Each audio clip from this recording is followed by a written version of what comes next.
Welcome, everyone, to another episode of the one E3 conference that I was actually excited for besides Bethesda.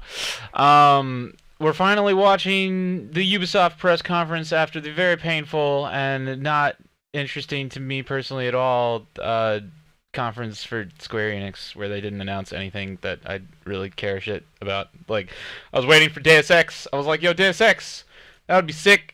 And there's like literally nothing. And then they just showed a bunch of like anime, and I was like, okay. And not only did they show anime, but they showed a bunch of anime that we've already seen from the other conferences, and I was like, wow, thanks guys. This is perfect. Perfect. So now we're taking a look at Ubisoft's press conference. They've already gotten started with their like pre-show, where they're just going around like showing, I guess, screenshots of games that they've made already. And there was a couple like dope scenes of, I mean, look, to be fair, it was considerably more entertaining than the vast majority of other like E3 pre-shows, because, you know, Square Enix literally just had like a screen that was like, we have a show that's happening. I was like, god damn it. All right, so let's unmute this. What are they talking about? What are they talking about? Everybody is sitting here taking bets on whether this is going to be cringy or not. We're not sure. I don't know. I'm debating on doing a poll on it or not. Hold up. Let's do a poll. We're gonna do a two section poll. All right, we're gonna do a poll before and we're gonna do a poll after. We're gonna poll for whether you think it's gonna be cringy, and then when it's done, we're gonna poll for whether it was actually cringy or not. That's what we're gonna do.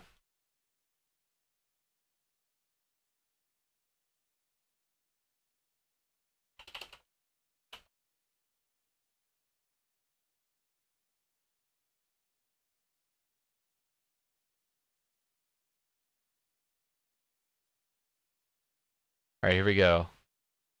This poll.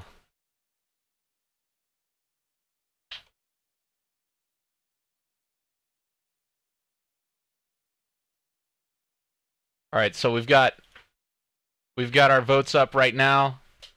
So go leave your bets. Leave your bets. Leave your cringe bets. You got to know right there.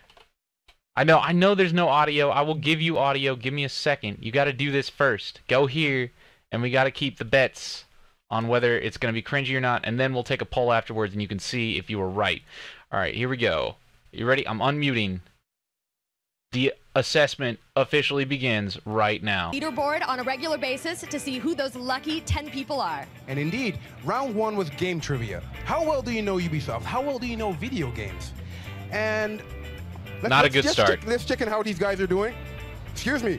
What's your name, sir? Ibrahim. Ibrahim. All right, I'm going to ask you a question and I'm going to play for this prize. So the question is, what iconic game icon was used in the Division 2 teaser? Was that A, a phoenix, B, a dog, C, a shark, or D, was that me? It wasn't me. I think it was a phoenix. That's the right answer. Boom. And a winner. All right. Make some noise indeed for the winner. What is it? What did you give him?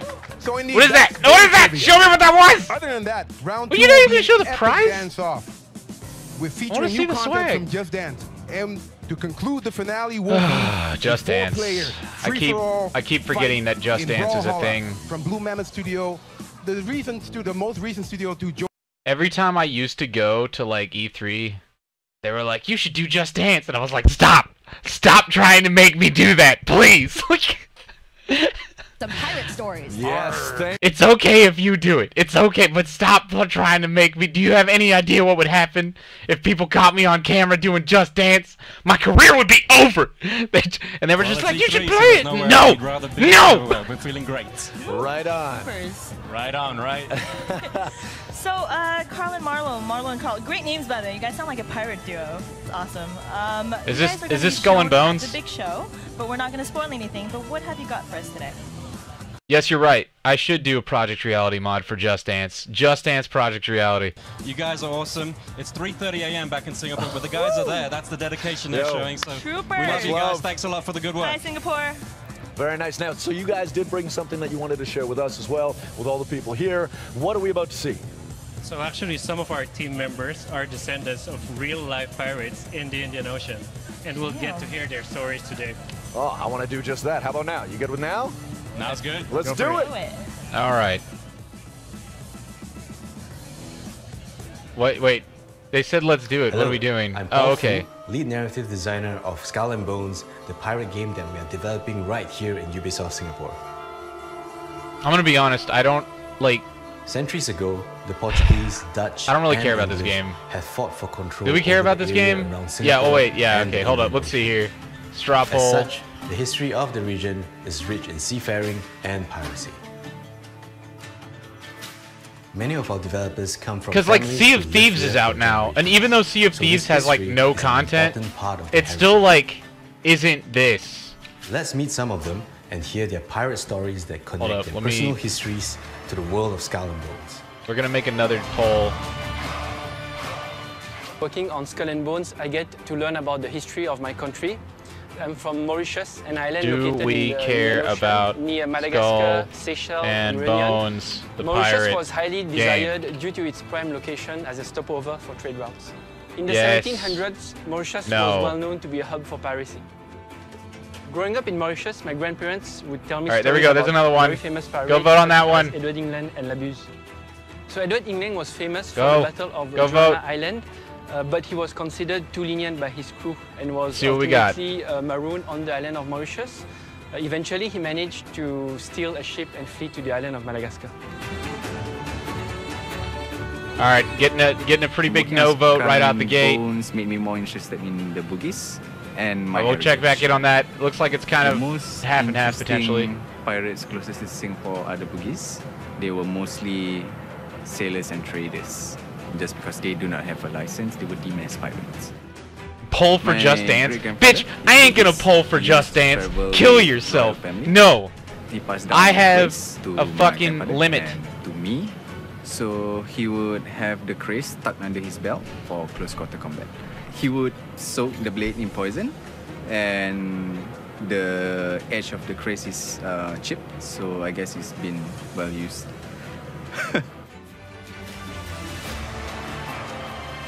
Those were just a few of the many stories that have inspired us as we work on the game. We can't wait for you to play Skull and Bones and experience your own pirate stories. Join the discussion on Twitter, Discord, and our forums and let us know what you think.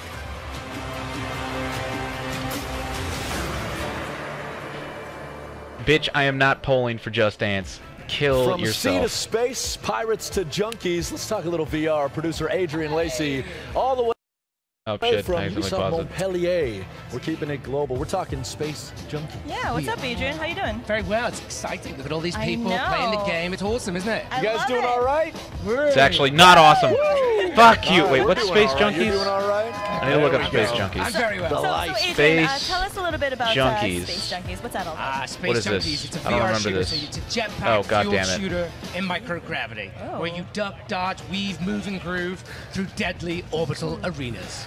I love What it. is that all This about? seems like the kind of game What that you does would throw up All in. those words. Well, yeah, but it's like you're in a spherical battlefield now. You know what I mean? So the action can come fast and hard from any direction. Left, Okay, this is right, actually kind of vertical, cool even from because this beyond. reminds me of Sounds like Shattered Saturday night. Shattered Horizon. We have been seeing that people what it was? playing it right beside us, actually, in the Space Junkies booth here at the fan zone, and it seems like So this they're is getting a little- basically VR a little Shattered interesting, Horizon, we'll say, which with is dope, the and I'm like down for that self-expression. actually. Put it mildly. We have this full embodiment system, so you have your entire body, heads, Like some shoulders, knees, and Ender's toes. And Game basically shit. It allows you to sort of point I'm at down. objects, interact, and really become a living emoticon. Oh, wow. And that's the big difference in VR. You now have both hands, so Yeah. it's pretty cool. You can push things, That's pull great. things. Push things, That's very pass weird. Things, wave at things, thumbs up, whatever you want. Wait, what the fuck? Gesticulation. How did they Lots do of that? Gesticulation, and I'm sure everyone is very respectful and very nice course, to each always, other while they always. gesticulate. Wait, how do you Yeah, I would gesticulate? say Wait, so. how? Listen, How? Adrian, you Explain this to me. recently had an alpha. How do you Can tell us more gesticulate? about, what you're How do you do learning your fingers Well, okay, like so that? we I want to know. just finished one of our alphas now, and what's cool is we're working with our players, so their players really interact with us. It's like they're in this new virtual space with us, like they're part of the dev team. So they can point to things, show us interactions, things they like, what we want us to change, and that kind of stuff. And it's pretty awesome. It's been really good. And some of the fruits of that learning, I'm sure, will be applied in a beta. The beta, which you can register for today. Right now, you Right can register for the now. beta. which will take place on the 28th of June. So come play with the devs and gesticulate. Register now and gesticulate with the devs. Thank you so much, Adrian. Enjoy the rest of E3. Indeed, have a great show. Wonderful. About 30 minutes to go until the big show. I want to check in with our boy Justin, though. Justin, what's good? How's it going, everybody? Where's my camera? There's my camera. How are you guys doing? So if you're just joining us, you are watching Ubisoft Live. We are here in the back lot behind the Orpheum Theater getting ready for the main show. Now, if you want to join the conversation, use hashtag UBE3. Now, if you are joining us on social, in the forums, on Facebook, you're probably seeing a lot of our brand. You think Anthem is trying to compete with Warframe? What? I don't follow that. I'm not sure if that is the case at all. People. These are the community managers that you're actually talking with every day. So Zach and I actually traveled to Newcastle in the United Kingdom and in Cary in North Carolina to meet the community managers, to learn more about what they do, and to ask a very important question. What makes for a good community? Or should we say, who makes for a good community? See, look, I'm not the only person that overuses the word community. See? To say what community means in just a sentence or two, because there's so much to it. I think the key of it is establishing that relationship between us and the people who play our games, trying to make sure that they're as happy as they can be. That's actually not true. That are basically like community figureheads. No, that's wrong. You don't want to establish a relationship with your community. You want to shit on them all the time, because it's like you know, the girls you're trying to date. The more you shit on them, it's like if you treat them mean, then they want to like be with you more. That's what you got to do. How you doing, Darth? Thank you for the donation. What game am I looking forward to from Ubisoft? Splinter Cell. Don't even fucking ask that question. You know. You know. One of our Just Dance squad members, Tara, she does so much on her own to really nurture our community. She's just out there cultivating and making it happen. Clive Lewis, we joke around in the Ghost Recon community that he's a bot because he is in every Ghost Recon stream. And most probably... Just give me this for a second, if that's okay. I feel with everybody. Just get it. Just for a second. Just for a second. I just need a moment. Oh, hey, these are, what is this? Wait, what are you doing? What is this? And what an amazing job he does. Why are you playing with small action figures that you're burning? Really see one person what they can do for the greater good of the community. You know, they understand what it really see, I'm not the only person that overuses the word community. Don't see exactly. Whatever they can to make it the best place that it can be. A place that people want to be a part of. I love the fact that we have the Star Player program, and it's a way that we can kind of give back to them a little bit and let them know, we see you, we see what you're doing, and we love it. I feel 100% confident saying that Star Player program is everything. That's the only reason I'm here. I was a Star Player. I made my way through Star Players to be in this position. Star Players is an opportunity to show those pillars of community a little something special for all that they do for Ubisoft and our brands. That's a whole new program, by the way. So everybody's doing this right now. So you've got EA Game Changers, Ubisoft Star Players. I forget the name of the other one, but there's like this is everything. Like they're all creating the same exact programs across the board, because you've got, look, it's so weird. Whenever you see any one of these companies do a single thing, you see it ripple across everything. So you look at Steam, then there's Origin, then there's Uplay, then there's Game Changers, then there's Star Players, and it's like the same marketing that they just kind of look at each other and they're like, oh shit, we need to be doing that, and then they do the same thing, which is really, it's weird. But I mean, I don't know. I guess it's one of those things where they can't not do it, right? Like they have to. But it is kind of strange when you see like it just kind of like ripple across, and like one company does one thing, and then they're like, we're just gonna rebrand it and make our own thing. We just call it like slightly different. Fun to be had. Ubisoft, thank you, E3, dude. I'm shaking. Look at this. Freaking hype! Thank you guys. We going to E3. We going to E3. Ubisoft is really good about taking out. I gotta say, Ubisoft is really good about taking out like influencers to E3 and being nice to them about that. So I will say that they do give a lot of people a lot of opportunities. So that is pretty nice. They are pretty dope about that, actually. Managers who brought them, Vince. Like as much as it would be fun to like make fun of everybody. Like I mean, I don't know. It was pretty nice. Like when I've seen like a whole bunch of influencers that get to go out to E3 and they think it's dope, and I'm like, oh, that's nice. And Ubisoft is also really good about not being like a dick, being like, oh, well, you don't get enough views, so we're not gonna like work with you. So they're actually pretty understanding. I don't know, whatever. That's just my opinion. I've enjoyed that. Look, fuck you. Okay, whatever. I don't know. Back to I guess blaming them for being cringy. I don't know, whatever. Fuck you. Global, because we have 13 different countries. I can't hate all the time. Represent. Wow. Hey, don't talk shit. You can say Ubisoft makes shit games all you want, but you know fucking Rainbow Six Siege was a hit. Let's be real. All right, so they do like they do fuck up a lot, but Rainbow Six Siege, I backed that game from the start. Although granted, it has gotten a little fucking weird lately, and I haven't really played it for a while because it got really strange there, especially with the zombie DLC. That was strange as fuck. But no, don't talk shit. Siege was fucking dope. Don't act like they haven't fucking released anything that's dope. They do a lot of weird shit. But yeah. Amazing. But there's so many different ways you can get involved in our communities. I love it.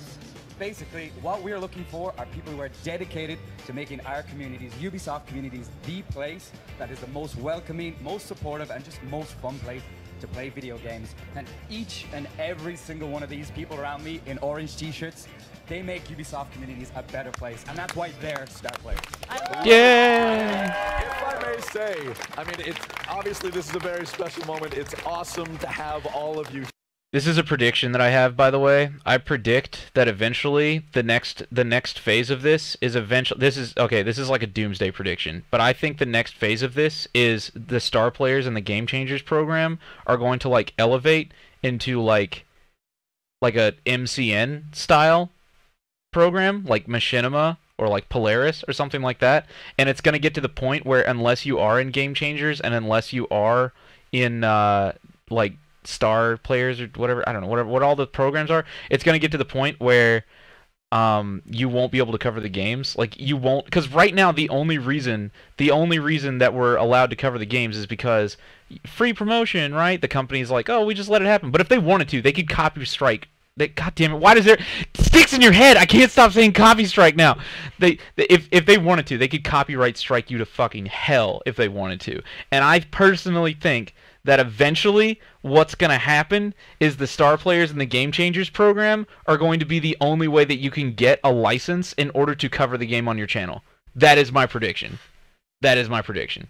Which is also another reason why we're kind of putting a lot of effort into making our own games, so if that does happen, we at least can like cover something when all the studios finally decide they're going to copyright strike everybody that plays their games again, just like the old days. I'm telling you, that's my prediction. First, back to the next round of top 10 gameplay. Yes. Roll the video.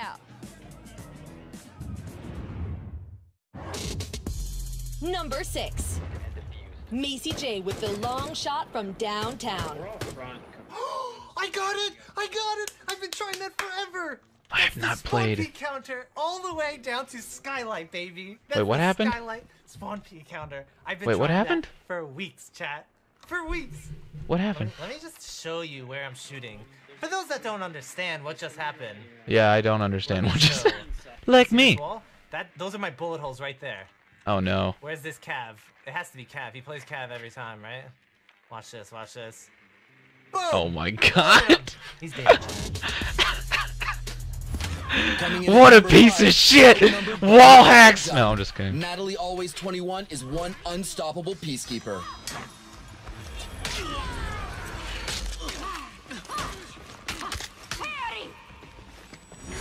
The people who are good at For Honor piss me off. Like, I can't play this game anymore because I just get wrecked so hard by all the people who are just super good at For Honor. Number 4. And nobody plays it An important anymore. life lesson from I Was Cuddles. Always bring a knife to a helicopter fight. You can fly the helicopters in Far Cry, right? People still play For Honor? Oh, this is Far Cry 5, right? Yeah, never mind. Of course you can.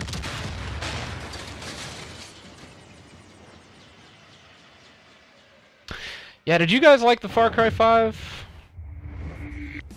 So I'm here with senior producer on The Division 2, Christian Pana. Congratulations on the announcement yesterday. Well, I should say, the first real look at The Division 2. How are you feeling? Thank you very much. It's super exciting for us to be here. I think there are two magical moments in the game development. One is when you get to reveal the game for the first time, and the second one when we launch in March 15, 2019. Cool, okay. So there are teams all around the world who are watching the show. They're up late. They've been working them, you know, they wish they could be here. Do you have a message for all the teams who are watching at home? Yes, I want to say thank you everybody working on the family of the division. Thank you all for your hard work. Thank you to the star players that are here with us today and our community making this game awesome. Thank you very much. Amazing. So we're obviously going to see the Division 2 in the conference today. And also don't forget to stay tuned after the conference for an exclusive deep dive, 30 minutes on the Division 2, right back here in the back lot, in our fan zone. You know what, Kim, our next segment is about game development. You're the resident game dev on our pre-show hosting team. Why don't you want to introduce this video? I would love to. Okay, So I'm the developer. Oh, you guys have a great time. All right, let's I'm get the ready for the developer at show. Ubisoft San Francisco, and tabletop gaming is something that's a running theme throughout so many Ubisoft studios around the world. From prototyping game designs to just plain old fun, let's take a look at how some Ubisoft developers share their love of tabletop gaming. Even the open world has some sort of rules, right? Hopefully. So you'll need someone to enforce those rules for you. And that's me.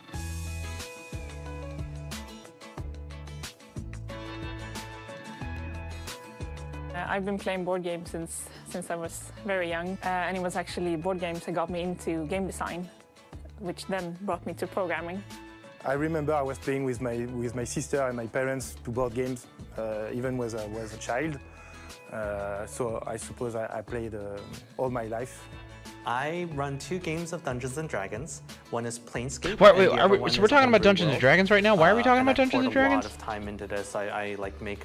I made like entire world maps, random encounter tables. So I made this map in Hexographer in my spare time. And I just started with like, first of all, from people's backstories. I'm a grumpy old dwarf. All right, cool, you're over here. And you know what? There was a demon war, and they all come up from the north, up here in this nice, cheery place called the Abyss. But there are a lot of similarities. I mean, card games tend to be all about the mechanics, and I love mechanics. It's a big part of what we do as gameplay programmers, so there's a very natural overlap there. I think it's very important when you're a gameplay programmer to have also another experience of game. They can be like a board game or card game, because if you do only programming, you kind of lose what it's really like. But if you're yourself a player, you can really, when you implement something, you can say, okay, as a player, I know this will be fun. You know, I play board games with my coworkers. I'm still not really following what's happening here. Work together when we play is a great way to do better features when I do programming. Because if I know how we think and how more other people think, it's easier to work around and make great features that are accessible for everyone. Scratch that, No. just to get Chicago. But I'm thinking I play my role differently. It's in the rulebook, it's in the rule. It's fine.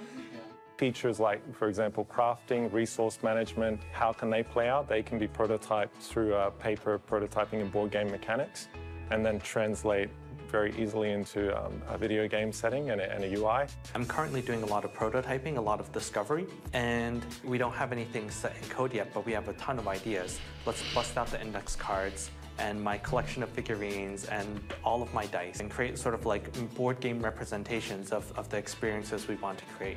And then when I came to talk to the programmer, said, play this thing, what do you think? Oh, that's cool, okay. When you get to do that and just communicate in that way with somebody, it's really refreshing because everyone's just on the same page and they were having fun, I was having fun. And I think that's the game designer. We aren't there to tell you, you must follow the story. We're here to say, here's the thing, what you're gonna do. And here we are now, joined with friends and family from Rainbow Six Siege, community developer Craig Robinson, better known to the world as It's Epi. And then over here, Alex or Zoronic.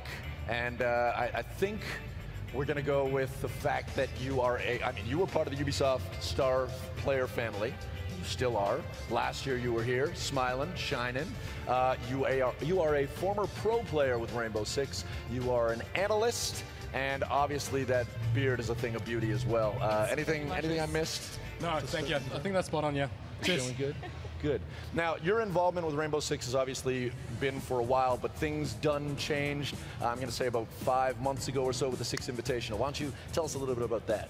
I was lucky enough to be analyst on the second Six Invitational we had, which was amazing. It's been twice as big as the first one, and pretty much just everything is growing bigger and bigger. So let's just take a step back for those of us who don't know what the Invitationals are.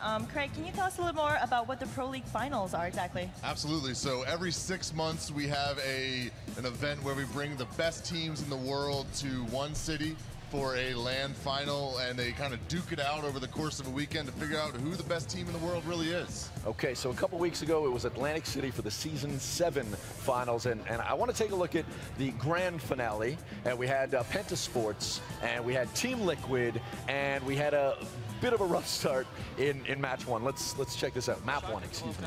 Yeah, Penta, this dominant team out of Europe that's just notorious for winning almost everything. They've won half of every Pro League finals we've had so far. So I think everyone was kind of expecting them to take it. I don't have a beard that big anymore. What are we looking at in this clip? I definitely do not. Penta's on the orange side and Liquid on the blue, and Penta's just about to take first map 5-1, which is something we don't see often. Why do we not really see that too often at that level of play? Teams are just getting so close that it's not something common, and when it happens, it's normally the team getting the lead early on that just wins everything, because momentum means everything. So after this first map was played out, it was pretty much expected that Penta was going to run away with it and take the win? Yeah, definitely, but it didn't look like Liquid lost their mentality, as we'll see later. Well, we'll see in map 2, the underdog Team Liquid will catch up to Penta Sports. So why don't we see how they did in map 2? Roll the clip.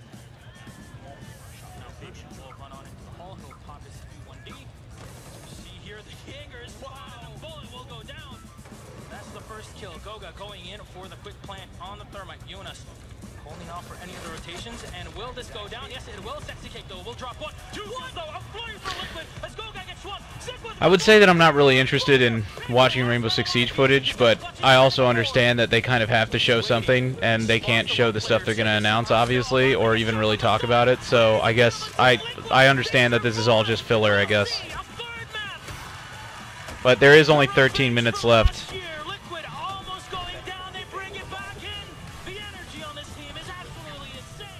So after that second map, we had a really close matchup between Liquid and Penta, and we were headed to our third and final map, where we were going to. What do you think of Beyond Good and Evil 2? I don't know. It's interesting. We'll just have to see. So, Alex, in this map, what's happening? What are we looking at with Liquid versus Penta? Well, after a map and a half, it seems like Liquid finally found their old style of playing, which is the Brazilian way. It's brute forcing, just powering their way through. Penta has this called EV Plus game style, which comes from poker and chess, where you always take the right choice, so to say. They'll go with the option that is more likely to win, and Liquid just brute forces through that. What does that mean, the right choice? If you have two options, one is a 80%, one is a 60%, they will always go with the 80%, but that makes them predictable in some way.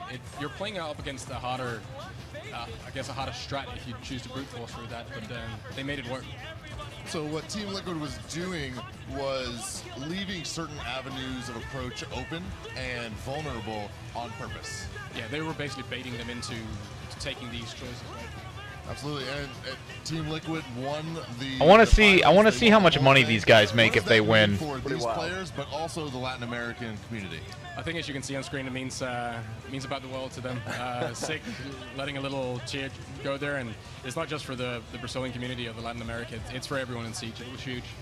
Absolutely. I mean, yeah, as you said. Holy shit. God.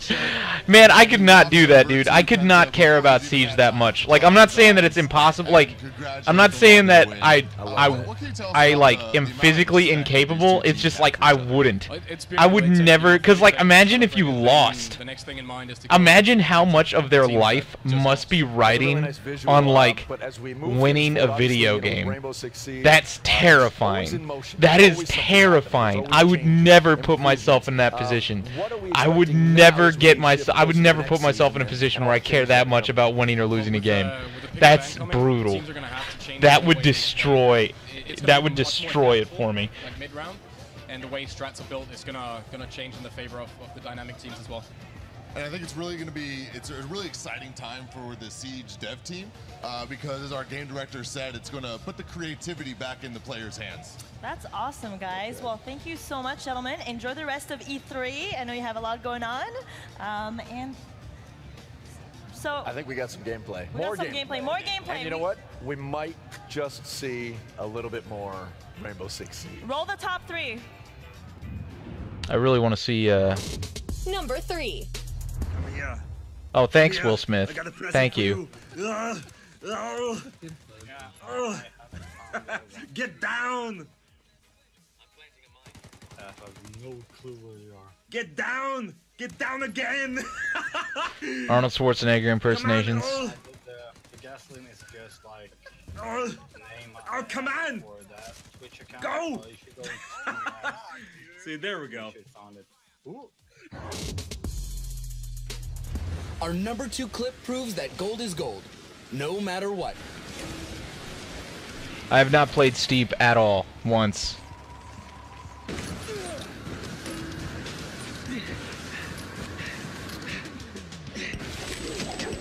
Oh god.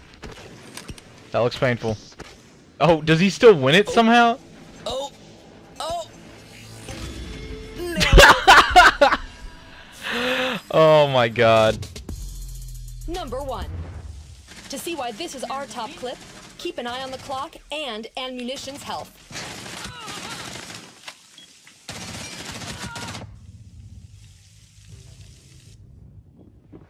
15 seconds remaining. 4 last operator standing. 10 seconds. Let's see if this is actually, like, crazy. 5 seconds. Oh my god! Holy shit! 1 HP! I had 1 HP! She fucking ran from me! Oh my god! See, I had 1 HP. I don't see the thing about Rainbow Six Siege in moments like this is it gets to the point where it's kind of, it's not really like, what's the word? It's not really like that. No, it's not interesting isn't the right word. Profound? It's not that profound because the Rainbow Six Siege like rounds are like what? 5 to 10 minutes each. 5 to 10 minutes each. So after you have like enough of those rounds, something like that is just statistically guaranteed to happen. So whenever they show like a clip of that, I'm like, well, yeah. It's like I'm actually pretty sure that's happened to me, like at least once or twice. Like it happens to everybody. I got this so thing I don't know. to me while we were in that top 3. I don't know exactly what it is. It is addressed to Yes Guillemate. Oh, is that like a terribly butchered version I'm of Gimo? gonna go ahead and assume it's for Eve, and I'm also gonna assume that's why it was handed to me. That's the process I will here. be the buffer in this instance. Yeah. And it says it's from H. Drubman Jr. Oh, shit. Any ideas? Listen, I don't want to have anything to do with this. I wanna see it. Sounds real sketch. You want to see it? Let's check it out. What is this?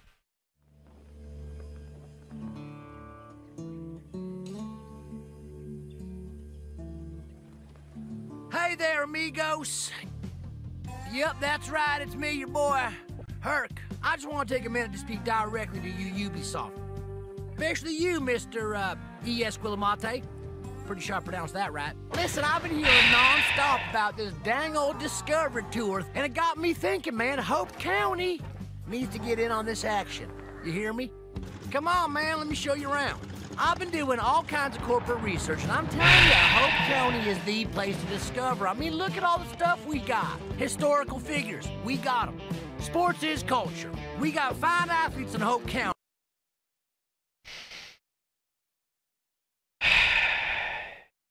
How many minutes do we have left? 5? 5 minutes. 5 minutes. 5 minutes. We can do it, guys. We can do it. We can make this work. We can make this work. Why do you keep asking for Nekapara 4? Stop asking for that. If you keep asking for it, somebody's gonna do it. Why did they just show a cow fucking another cow? I didn't want to see that. I don't want to see that. How you doing, Grant? What am I guessing? This is the industry you're sworn to cover. I know. I know. I miss the days when video games weren't like pop culture. Because that's really like fucked it up for me. Because I feel like now that it's like pop culture, it's become way more try-hard in order to like get attention, and all of like the presentations and shows are way less genuine because everybody is just doing everything they can to get into this market before it's so saturated it's impossible, I guess. I don't know. Alright, here we go. Not a thing, Live guys, listen. show starts in 5 minutes. I work on Far I Cry, sound like an listen. old, County scorned distributor person. is not I a am. thing. That's exactly what I am. What are you talking about? Why are you acting like that's not? Erroneous headlines is what it is. All right, what is happening right now? The grand final of the Golden Ticket competition right over here. Leon. Yes. We started out with 250 eager players. We went down to 10. What the hell is VFN? I don't know what VFN is. Are going to fight for their right to party, to come into our conference, and for the ultimate bragging rights. Are you guys ready for the ultimate battle? Yeah. Hell yeah. All right, but before we do, let's talk a little bit more about the game. Madison, Matt. Thanks, Leon. I'm here with Matt Woomer, one of the founders and creators of Brawlhalla. How's it going, Matt? It's going great. Thanks for having me. Thanks for being here. Could you tell us a little bit more about It's not what the release yet. We got 5 minutes before they actually show anything new. Valhalla is short for the Grand Tournament of Valhalla. Valhalla is the Viking warrior heaven. But the Valkyries haven't just brought Vikings. They brought ninjas, they brought pirates, they brought I'm not gonna play monsters, they brought Stalker. aliens. So there's tons of 4 minutes characters out. What are you talking for about? your players to choose from. That sounds awesome. So all the great warriors are there. All the great warriors of the ages. Fantastic. So do you have any advice for our players? For sure. You want to use the B attack. I've heard of Stalker 2, but from what I've seen, they haven't released anything about it. Have 2 minutes. At the end of 2 minutes, whoever has the most points gets the golden ticket. That sounds Yeah, fantastic. I'm just gonna mute this. So, Splinter Cell is a big one. There's gonna be a new Assassin's Creed, but I don't think we care about that. A new Rabbit game. Do we care about that? Halo Infinite coming to Windows 10. Was that officially announced? Has that like officially come out? Has that officially been announced? Somebody link me if that's been officially announced, and they don't believe you. All right. I'm still not sure if I believe you, but sure. Yes, I do know about Insurgency Sandstorm. You have been noticed, Jameson. I'm not going to give you Just Dance gameplay. I'm sorry, it's just not going to happen. It's just not gonna happen. It says it on the description of the trailer on the Halo channel. Why would they not make that, like, a bigger deal?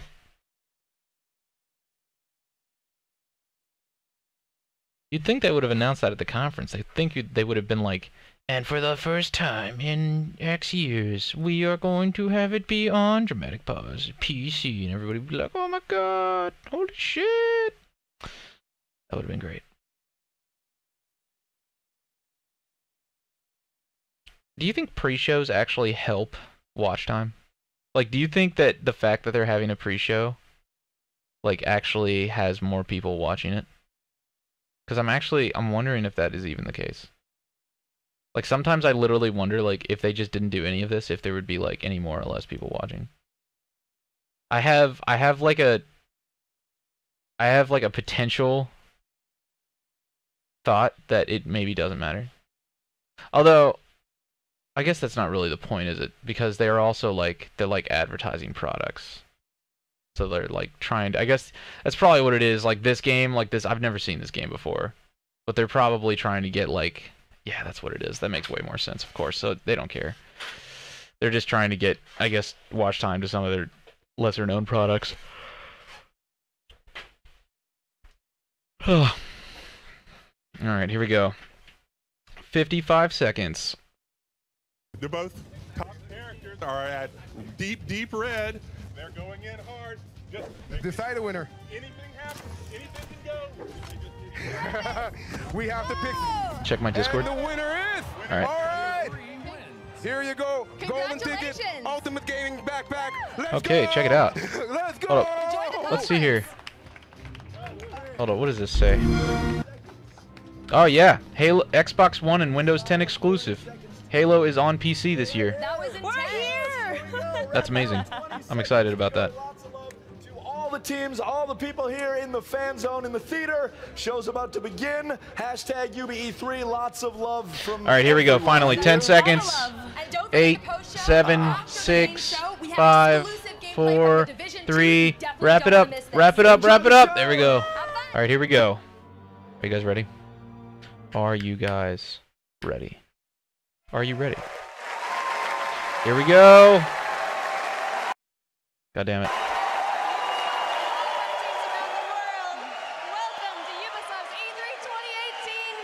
Thank you for joining us here in the theater and on. I swear they have it in the same place every year. Cannot wait to show Isn't you it, this what is like we the have exact same today. place they had it And I last can year, isn't it? promise you, it's more interesting than a keychain. Oh. Too soon, maybe? Too soon? I don't know. Up in the balcony, are you guys ready? Yes. Down on the main floor, you guys are ready. Let's go, players. All right, everybody. Everybody at home, are you ready? Yes, we're just going to assume that they're ready. Well, if you're ready for the biggest biggest Biggest show show. in gaming, then let's start the show. Wait, hold up. That's debatable. That's debatable.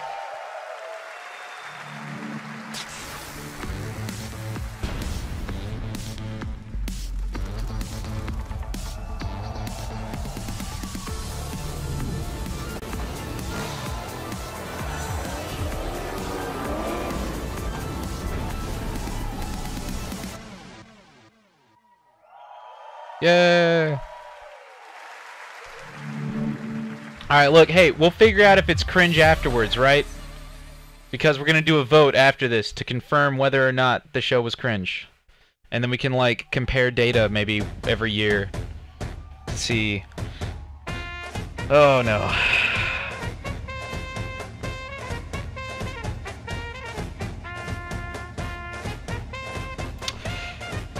This is weird. It was really weird last year, though, too. It was also weird the year before.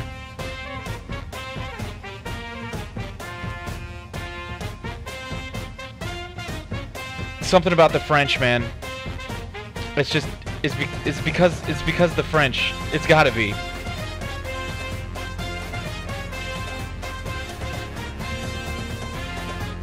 I just think it's really weird that, like, this company owns, like, the biggest tactical military simulation brands in the genre, even though they're, like, I guess not very military simulation anymore for reasons that are probably kind of obvious, but I just think it's funny. Oh god. Am I gonna get copyright stricken for this song? This is very weird.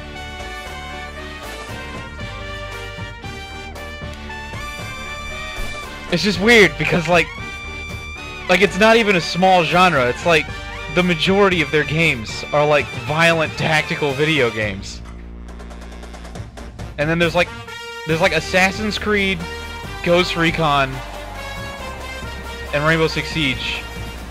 I would have to look like I need to figure out like what their capita percentage of their other games like Just Dance make up of this studio. Because it's almost like it's just weird. They have a persona as if either maybe it actually is the case, but they have a persona as if like the Just Dance franchise like is the entire franchise. Is it? I need to figure that out. Like maybe that's what it is. Maybe like all of the lighthearted kids franchises make up a way larger portion of their income than I realized, and there's just a way larger fan base in their studio of that. Or not just in their studio, like in their community.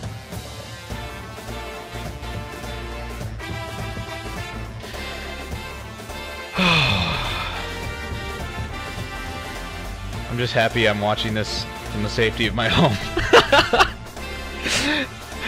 So I can talk about these things. You have no idea how much better it is to like be able to at least talk about these things. Because when you actually go to E3, you're just sitting there like, you don't want to say anything. They did something pretty similar last year. Can we seriously, like, I really want to know, can we seriously look up and see what their, like, percentage of sales of things like Just Dance is? Because they're promoting Just Dance 2019. What is their percentage of sales for that? Yeah, it is. It was very long. It was long last year too. Coming this October. So I guess this is like, maybe that's what this is. Is like this is just a promo for Just Dance, but they do this every year. I don't know. You'd think they would do like an official intro, be like, "Hi, we're Ubisoft," and then have like a Just Dance promo, but they treat it like it's like the actual. I don't know. Is it? Am I the only? Am I weird here? Am I the only one that like thinks like this, or am I just? Jahari songs on Just Dance confirmed. Oh God. All right, what is this? Is this Skull and Bones? No.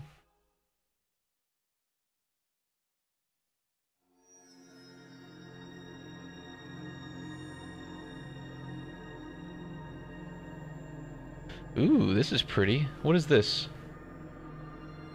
And why are there mountains on a ring? What? What is this? Star Trek?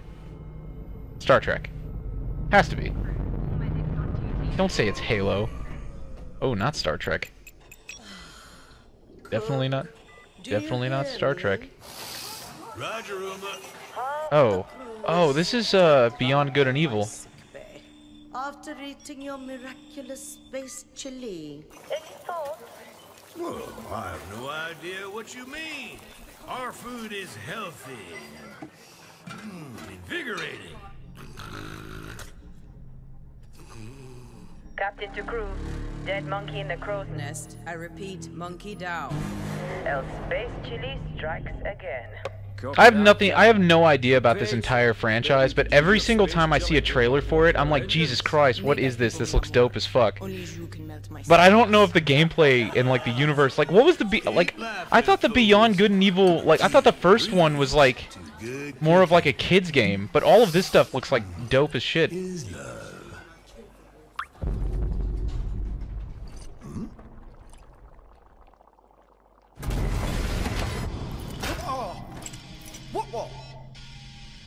Engineering to officers, we are dead in the water. I repeat, main engines are cursed. The kids grew up.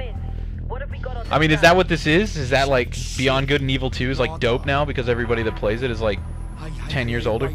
I see something. 3 o'clock starboard. It's massive. Get back here, Shani. Hold off! And you got the monkeys from Blackpool.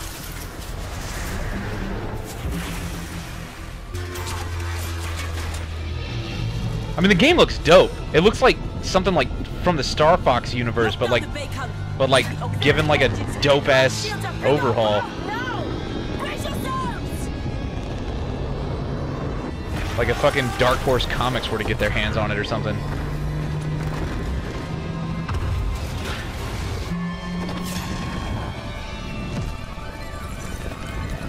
You think this is Space Junkies? This is not Space Junkies, obviously. Yeah, dude, Star Fox Bebop? Dude, quote that phrase. That's exactly what this is, Star Fox Bebop. See, that's dope, though. That's sick as fuck. Oh, shit. Oh, shit. Wait, what?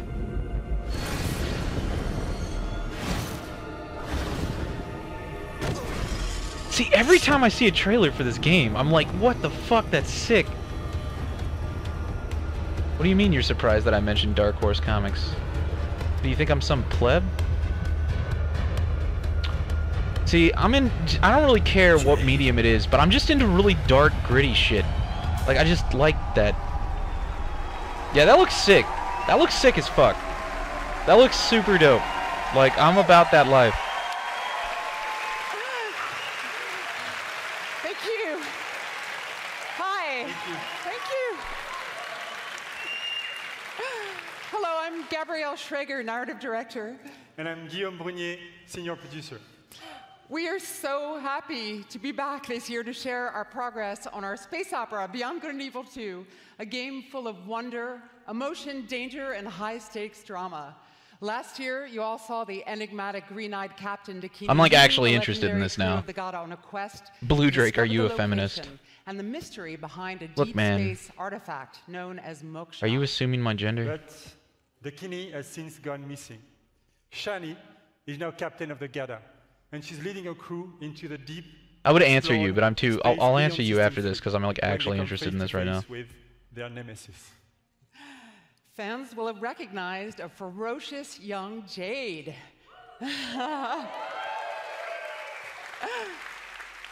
And Paige is back as the incorrigible chief cook of the Gada. We've got two other officers, Uma, the holistic chief medic, and Callum, our chief engineer. And all of these legendary characters will be playing a major role. See, this game is cool. This game has like personality. It's interesting. Like unlike Rage 2, I sit there and I watch Rage 2 and I'm like, this means nothing to you, or this means nothing to me. But this game looks really interesting. I'm still not sure if I'm gonna play it, because I'm not sure if it's like, I'm not sure if the gameplay is gonna be interesting. But like I would go to a movie about this, obviously. As far as whether I'd play it, that depends a lot on the gameplay. You're a space pirate captain.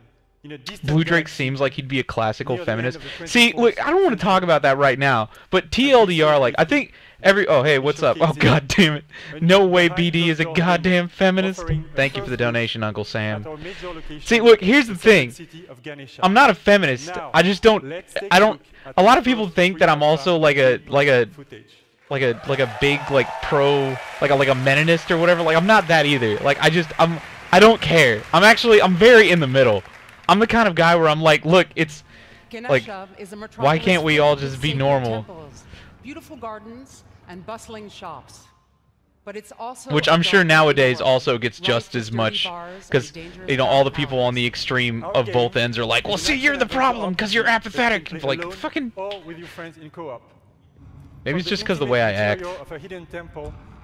Like, I also think it's important to not, like, sexually harass women, or, like, you'll also notice, like, when I watch these live streams, I'm not sitting there being like, oh man, she's hot as fuck, or like anything like that either, because I don't think that's appropriate. So, like, I don't know, I just feel like I'm pretty normal, and I also don't give a fuck about it as much. And, like, yeah, exactly, that's why I have, like, man buns and shit, like, because I just don't care. With Beyond Good and Evil 2, we want our community to participate in a way that's never been done before through the Space Monkey program. We want our fans and people all over the world to really be a part of creating the game. So today, hey, see, look, this guy's got a man bun too. An open invitation. I'm fitting in. For people all over the world to contribute their ideas, music, artworks, and create original content that players will experience as they explore the world of Beyond Good and Evil 2. I'm not normal if I think I'm normal. A universe of ways bitch, you know I'm not normal. Don't kid yourself. From giant frescoes to murals, thank you, Lane. Art, appreciate music, the donation. Radio content, and much more. To do this, we have partnered with a company at the forefront of community collaboration, Hit Record. And here, to tell us more, does that make me a Nazi uncle? Joseph Gordon-Levitt. Probably does.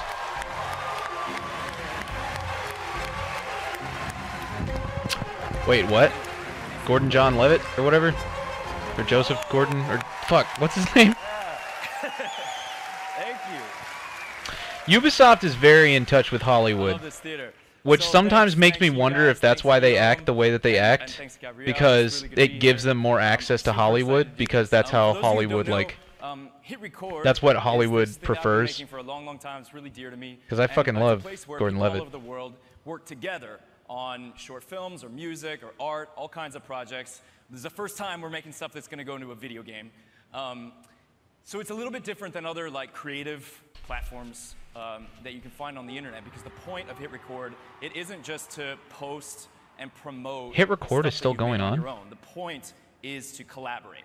So, like when we're making music for Beyond Good and Evil 2, it's not just going to be a thing like a contest where people submit songs and then we pick one or two of them and we put them in the game. We're going to be really making the songs together. And the same goes for the visual assets that we'll. I've always liked him. I always like his ideas. An illustrator. I like how passionate he is about the things that he does. Someone who really cares I can about relate. Beyond Good and Evil and that world, and you love it and you want to be a part of it, there's going to be ways for you to contribute.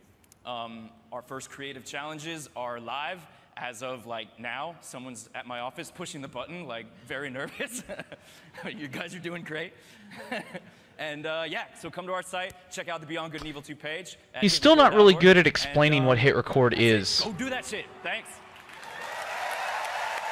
Like every time I hear him talk about Hit Record, I'm like, oh, that's cool, and I like all of the things that he's saying. But he's not explaining how it functions very well. Hit Record's approach to community collaboration is inspiring, and we're incredibly happy to be working with Joseph and his team. And we really can't wait to see what the community creates, so let's do it. Me too. We will be showcasing some of this content out our very I don't know why you guys are saying dedicated cringe. I community don't think event, this part is cringe. See, that's what I'm saying. Like, I don't think the beginning was kind of cringy, but this part just seems kind of normal. I mean, yeah, the Gordon Levitt like tie-in was kind of strange, I guess, but I mean, his project is cool. His voice is cringe. What? Rainbow Six.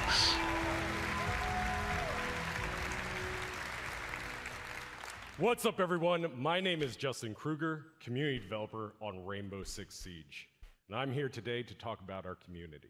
Our community that inspires us and drives us every single day. Oh, that the word. Siege team back in Montreal has actually been so inspired by seeing all of the millions of people playing our game every single day over the past 2.5 years. We've actually absolutely loved seeing our community. Yeah, I can turn the volume up a little. And I'm excited I didn't realize it was to low. announce today that the Rainbow Six Siege community is now 35 million players. Ooh, Jesus Christ, that is a lot of sales. It's like $30 Yes. each. Thank Fuck. you. I wish I could hug every single one of you, but I don't know if my arms are big enough to hug every single one of you. That would take a long time as well.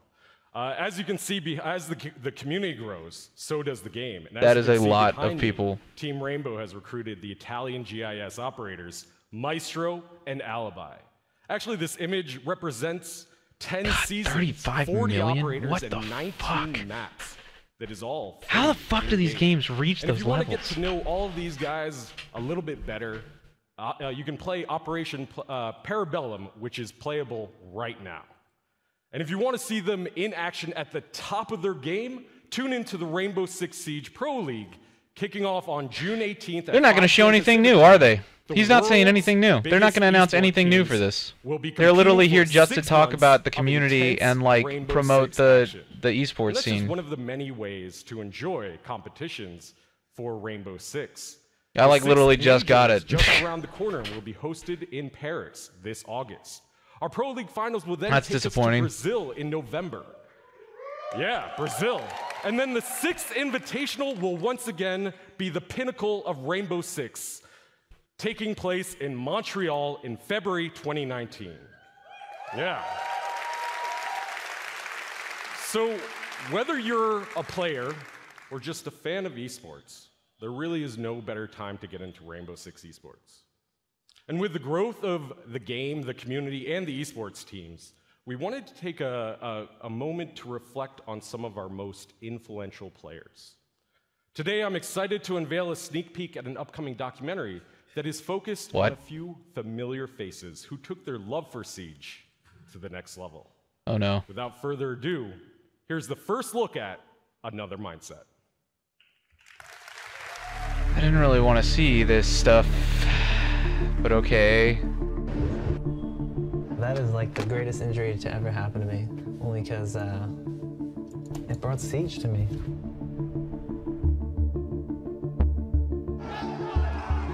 I've been doing this for what? Since year 1, season 1, right?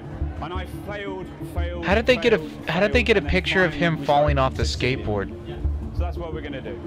We're gonna come back. Where they were just like, yo, hurt yourself on camera so we can use this B-roll footage. Sorriso, uma lágrima, uma emoção, riso de umas pessoas. I mean, it's cool. The Rainbow Six Siege esports scene is dope, and it definitely is like what I hoped it could be. Hey, thank you so much, Wolf. I appreciate it, dude. I mean, this is what I knew Rainbow Six Siege could be when I first started promoting it, and when I first like was really into it. Like, I think it's cool, and Lucas is happy that it's in Brazil. Hopefully they can get there, Lucas. If not, all the highways are blocked off. I mean, it's cool. I believe in Siege. I think it's cool they've done this. I think it's kind of disappointing that they're not showing anything new.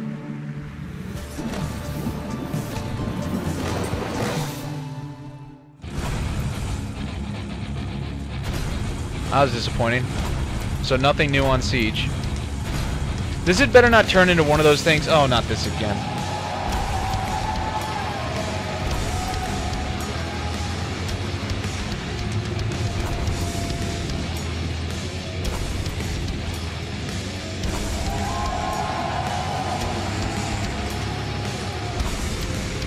I don't want to be mad, because this guy is actually a really nice guy. The developer for this is actually a really cool dude. Like, he's pretty cool. I do think they kind of play this up every year, though. And I'm just like, no. No!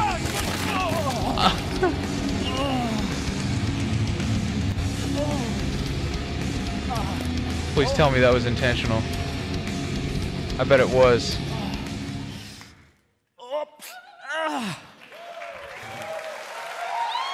Probably was.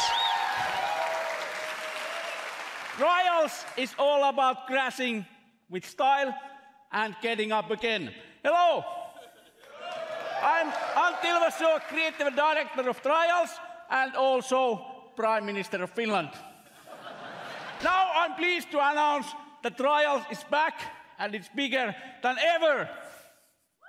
Does anybody here play Trials?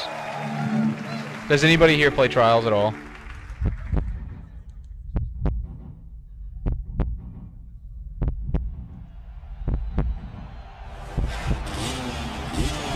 Let's find out. We gotta pull this straw poll. Does anyone here play Trials? Yes. No. Create poll. No, I don't. Alright, I'm gonna go ahead and grab this. Tell me. See who plays Trials. Does anybody play Trials?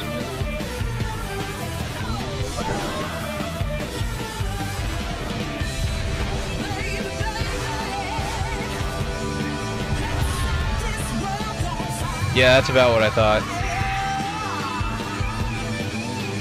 That's still more than I thought, though. Like, that's not nobody.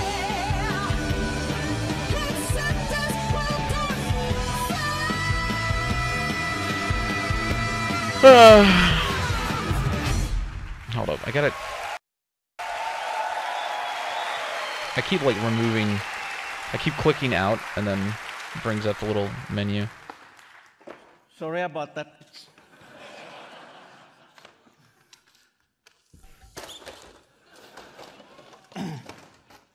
Trials Rising takes you around the world to iconic locations. You never ride alone and competition is everywhere. But competition is nothing without the players, and our community has always been pillar of Trials. In Trials Rising, is this a mobile game? Our players more than That ever. would maybe make more sense. To explain more, I don't know anybody who would ever download this on a PC or even a console to play it. Like, I would not understand that.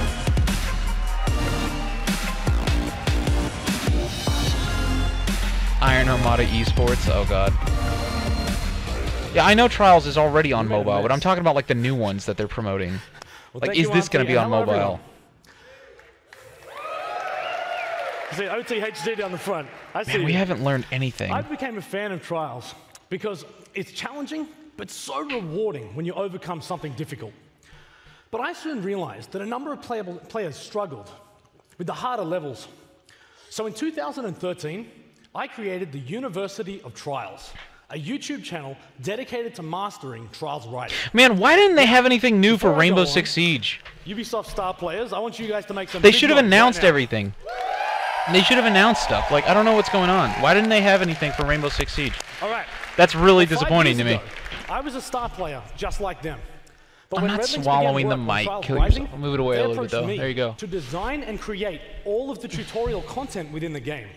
It has been an amazing experience. We're sitting here watching Trials. But I wasn't the only one involved. A new Trials game. 20 community members. And they didn't even release anything new on Rainbow Six Siege. Have been involved in the development a game that has 35 million players. players. 2 years. Whether they were track builders, streamers, or speedrunners, each brought something special to help shape this game. Now, if you want to get involved, register online at trialsgame.com for a closed beta happening later this year. Good. These are the kinds of guys that I want to be like, I want to be happy for. Hey. We're not going to put a big coming soon up here. Because they're nice I think guys. I want to know the release date. Yes. I've even met and talked to the creative director, and he's a nice guy, and he really does believe in this game, and he enjoys it, as far as I know. Unless it was all like a massive lie, which I don't think so. But it's just not the kind of game that I play. And I don't think it's even the kind of game that like anybody I know plays. And I feel like a dick, because like I want to like this game, just because they seem like such nice people. But getting up again. Let's get out. Let's go. Thank you, and everyone. Have a nice E3. Yeah.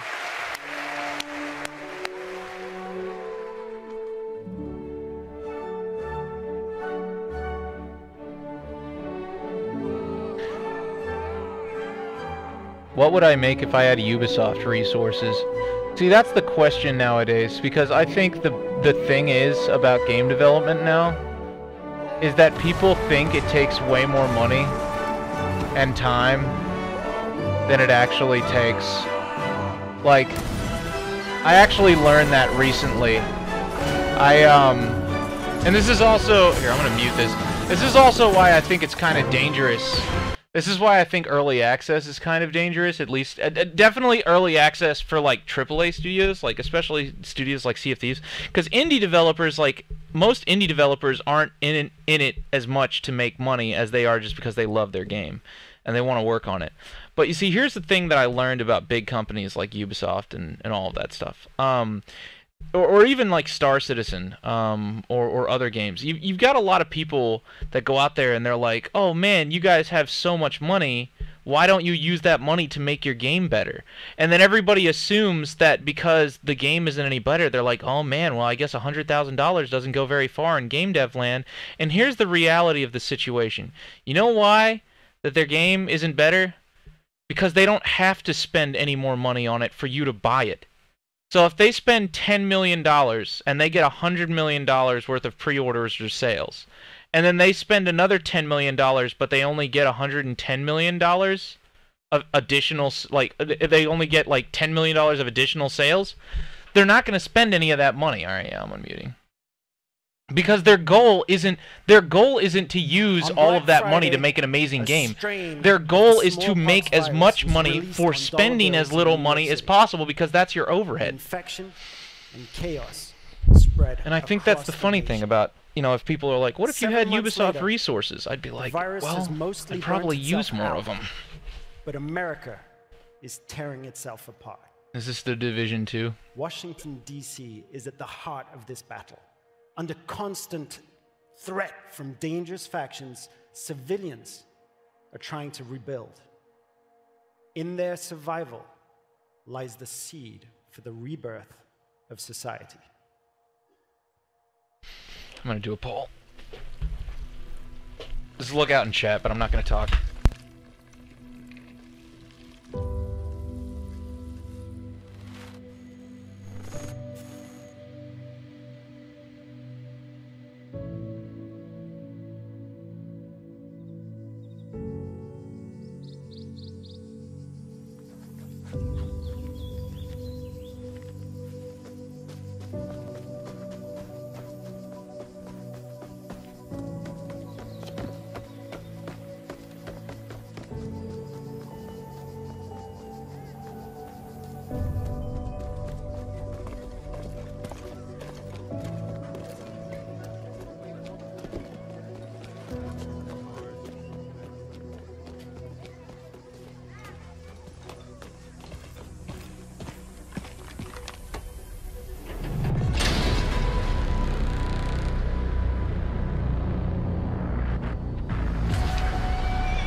Damn, cold. Oh, is he gonna get shot? Gonna shoot him. Shh, baby, it's okay. It's okay.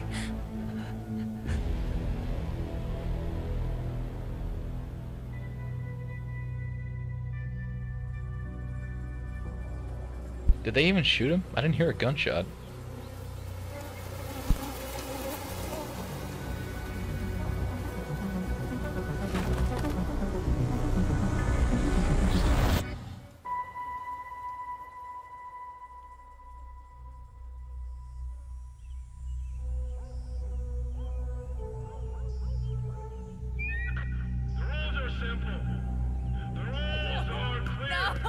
Keep moving. I didn't do anything.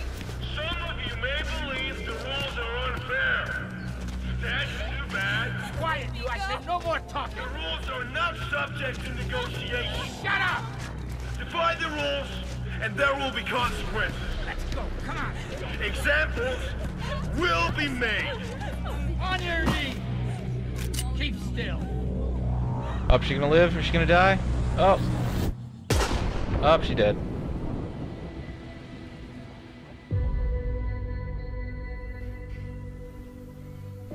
See, this is exactly how I think it's funny every time I do this poll, like this is exactly how I think, like this is exactly how much I care about this. Like it's just good enough to be like, okay, I'm kind of interested, but I know it's not a game that I'm not gonna care about at all. Like it's an interesting world and it's got interesting aesthetics, but I just don't care about this game at all. But it's pretty, and it's even got an interesting storyline. But like, this is exactly what I feel.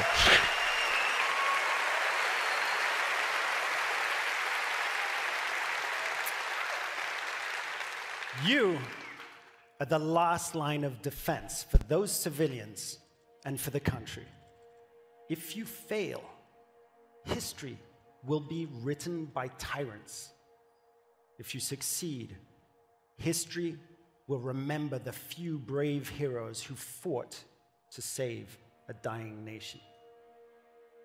This setting lays the groundwork for a compelling story-based campaign in which your actions have a clear impact on the lives of civilians. In The Division 2, Washington, D.C. must prepare for the greatest threat it has. Do you think they're also going to make a Division 3? Do you think they're going to do this? Do you think they're going to do the same thing to this that they did to Far Cry? Will need to bring your equipment and tactical abilities. No, don't say tactical abilities. It's not a tactical game. Once agents reach the end of the main campaign, it's time to select. See, that's the problem I have with a lot of these games, is they brand it as if it is something that it is just not at all. It starts with the choice of a signature weapon, powerful and unique weapons that complement the rest of your equipment. Like, yeah, it's cool and it looks dope. Like, if you were to never played this game before, you'd be looking at this thinking that it's like a fucking Ghost Recon game, being like, oh shit, I'm so hyped, and then you play it and you're like, the fuck is this? Exclusive versions of skills. And I just am not about that at all. Specializations enable you to truly complete your own personal playstyle. This is the best RTS game? What? With other players and take team play even further. Speaking of teamwork, I'm excited to announce that for the first time, 8 players will be able to partner up to face the ultimate endgame challenge. I've played this game with other people before. It's so Division 2. It's so grindy.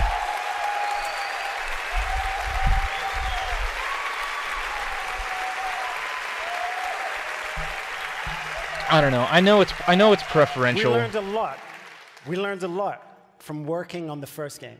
And with The Division 2, we're launching with plans for years of frequent major content updates. Today, we're ready to outline our plans for year 1.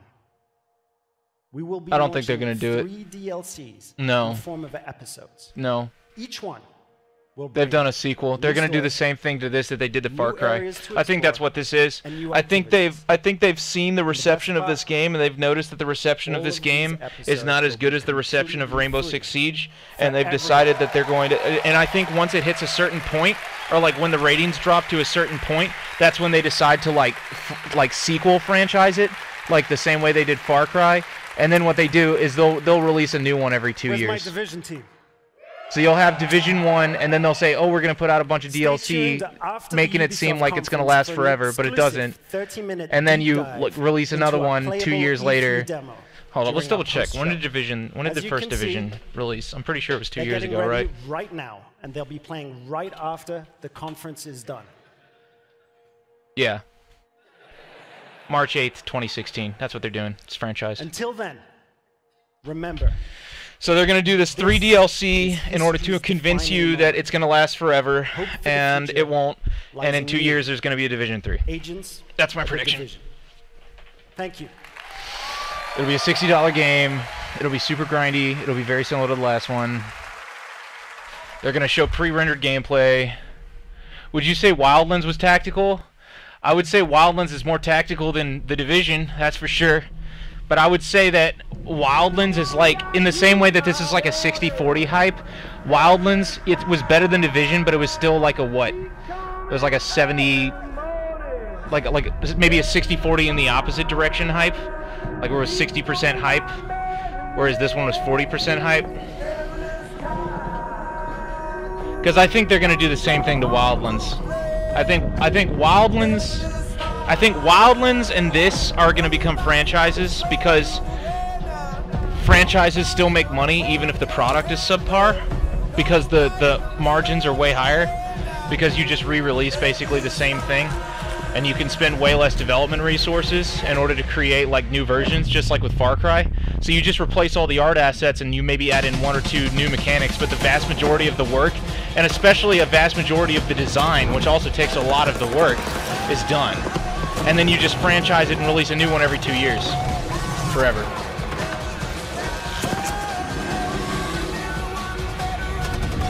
Stop panting. What? Am I panting? See, I think For Honor might be dead. I think For Honor might actually be dead. I think they did For Honor, and I think For Honor might have done so poorly that it won't even be franchised. But we're gonna see if that's the case or not. I think For Honor might not even be franchised. I don't know why the hell I keep using franchise. I don't think that's the right term, but you guys know what I mean. I guess it is kind of the right term, because you have like a new studio every year work on like a expansion or like the sequel or whatever.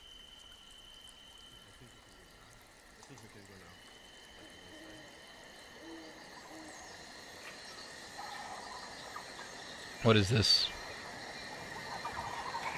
Wildlands, possibly?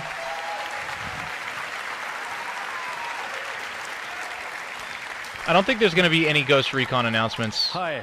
Other than I'm DLC. Lead producer. I don't think there's going to be a It's an sequel. honor to be back here. Ghost Recon will get a year sequel after we next year. announced For the first time and released the game, it was incredible. Oh, those fucking rabbits, I don't care. So, as a team, I just wanted to thank all of you for the support and all the feedbacks we received. Thank you.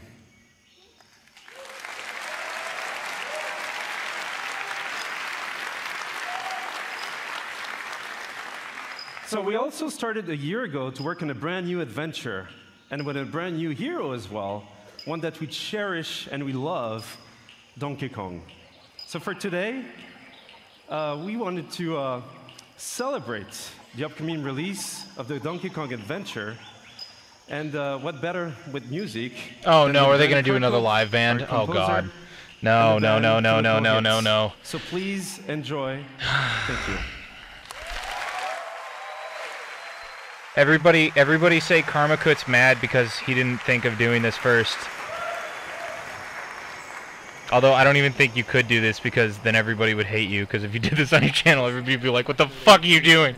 See, I can get away with this. I can get away with this, Karma, because my fucking standards are so low and my community is so cancer. That's why this works. So you gotta become cancer like me. I gotta teach you the ways, dude. I gotta teach you the ways of cancer.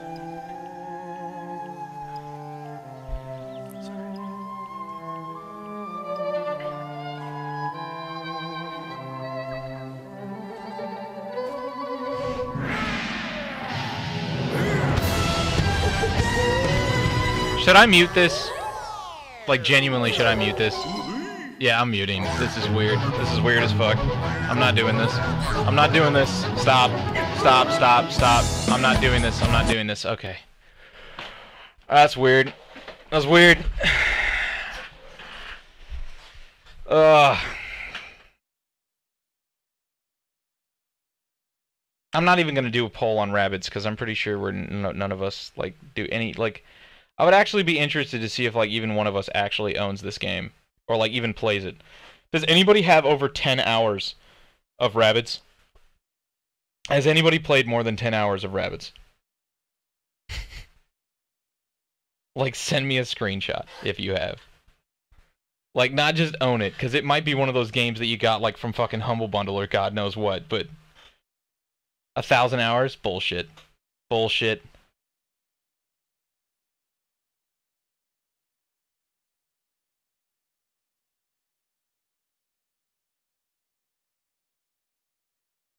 Rabbids Battle Royale. What do you mean?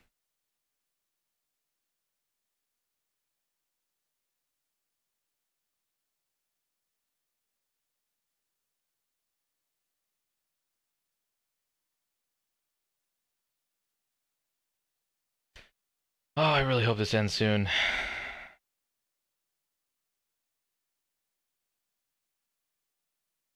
I feel like there's a time and place for live bands, and I feel like this isn't either of those. Which is, again, like, I feel bad because, like, I want to be like, yo, man, they're probably also getting paid a shit ton. I just realized that.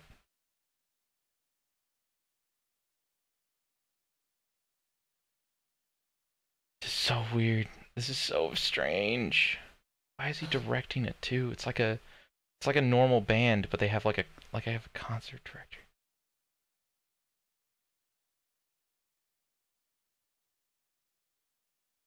Yeah, I guess we're all basically just waiting.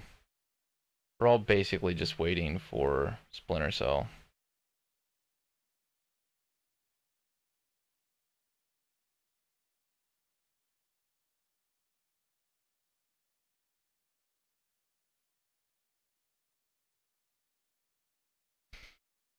Little jealous? Yeah, maybe I am. I am jealous. I want that Ubisoft live band money. Not really. God, see these are the kinds of things. Wait, what was that? Was that like the leader of North Korea? Do you see that? Alright, there we go. Yay! Good job.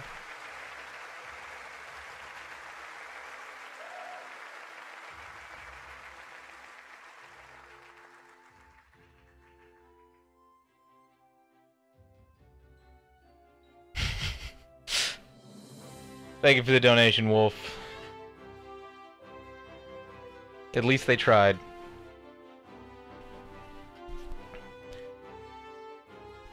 This is the awkward sitting here. Wait, what? Okay, good. Moving on.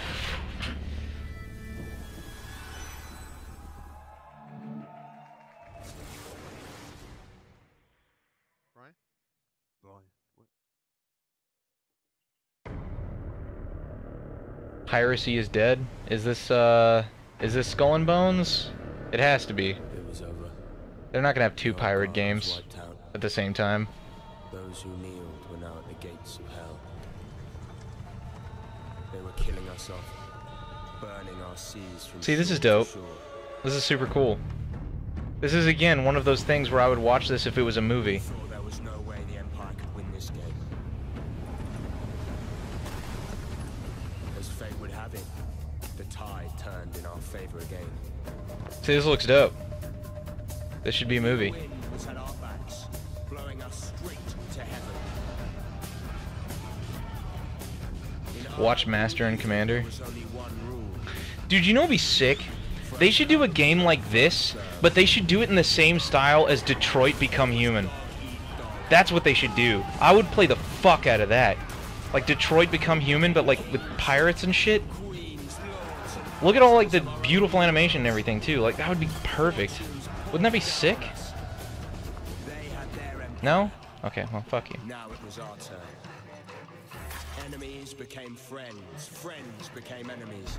The best didn't trust anybody. The philosophy of the day was... I would maybe play this just for the campaign if it has one.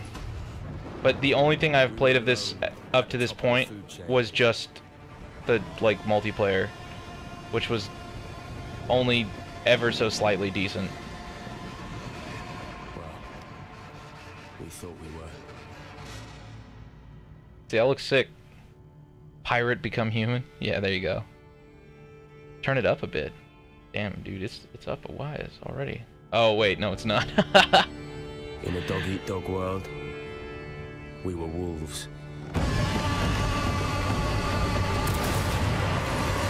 And wolves hunt in packs. See, they should make this a goddamn TV show or something. There's not enough good fucking TV shows.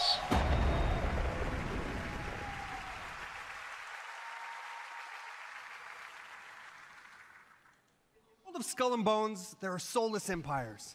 There are greedy trading companies, and of course, ruthless pirate games sailing the seas. But there are no heroes. Hello, my name is Justin Farron, Creative Director at Ubisoft Singapore. And for the past year, my team and I have been anxiously awaiting this moment to invite you, our fans, to join the hunt here at E3 2018. Black Sails is a good show? Piracy is dead Might look into in that. the Caribbean. The empires crushing all those who oppose them. So your next big score? The Indian Ocean, home to the richest trade routes in the world, where merchant ships carry cargo worth over $10 billion a year. I don't know why, but I don't like it when people explain the story. Steal every last fucking coin. I don't like it when people explain storylines of games in the like the first person, or like, is it the second person? Like when they're saying that like, and you're gonna be like, dude, don't say that. Just like explain the characters that we're gonna be playing. Don't act like I'm personally gonna be there. Like I don't know what that is. I just don't like that. It just seems like kind of like a desperate grab to like get people excited about it. And it's just like, no man, just explain the game, dude. Like, don't make it seem like I'm super like pumped to be like, you're gonna be a pirate. Today, like, okay. Taljeed reveals favorable wins. That means more merchants to rob, but also more competition. Wait, I just realized, is this And game now I'm already proud to out? share with you the essence of Skull and Bones. A Is this game shared already world out? Where every player encounter matters. Will you fight or will you ally? This is what No, we call it's the not. hunting grounds. Okay. All right, pirates. I was like, is this like a Let's head to DLC the reveal hideout or something? And have a great E3. What are we doing? Are we looking at gameplay now? Your hunt for the convoy starts here, in your hideout, deep within the Chagos Islands.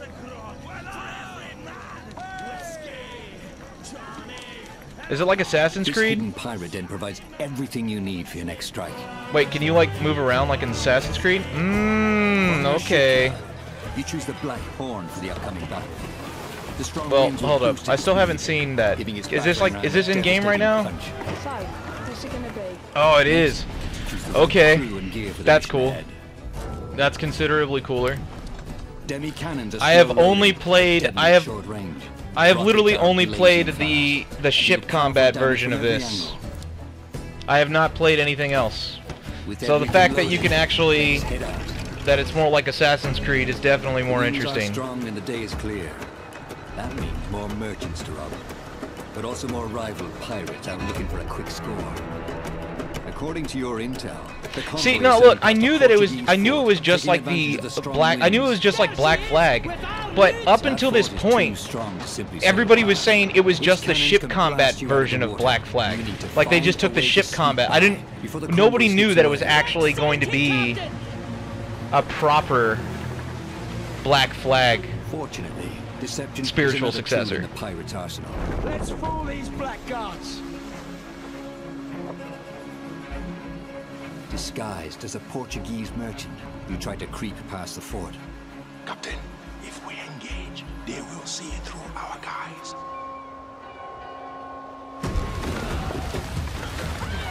The stealth mechanics are definitely cool. Portuguese merchant and escort! This island provides perfect cover for a surprise attack.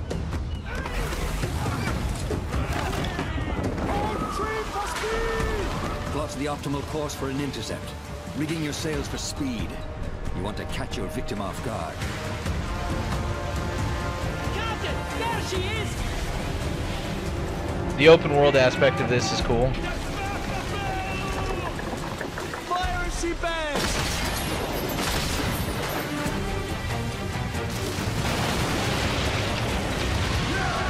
That got her good!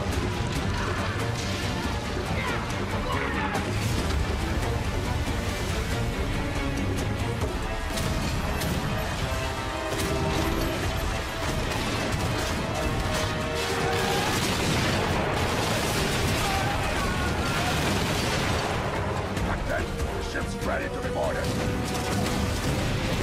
Show no mercy! What was theirs is now ours! Man, if only Sea of Thieves had this much content. Let's get out of here!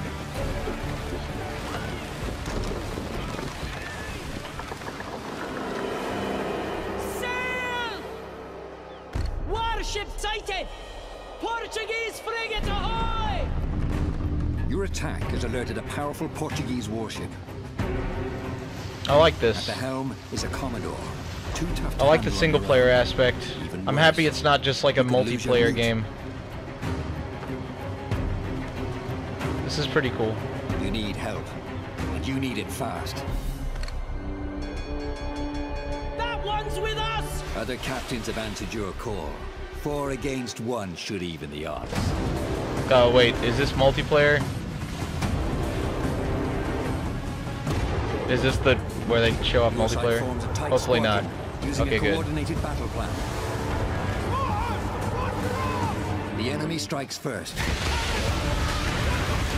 first ship goes down, breaking your formation.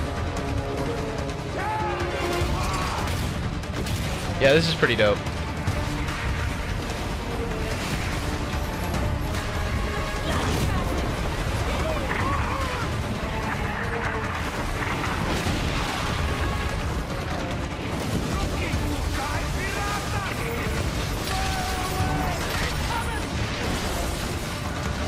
It would be way cooler. Changes cannons on you. It would be way cooler if this was open world multiplayer.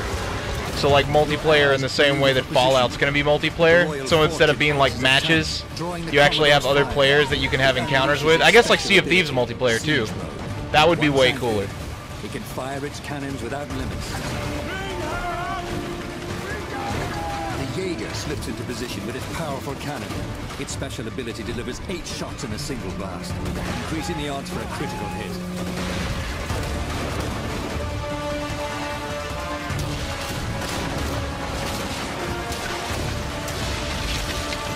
The Royal Fortune can't hold out much longer. It's up to you to land the killing blow.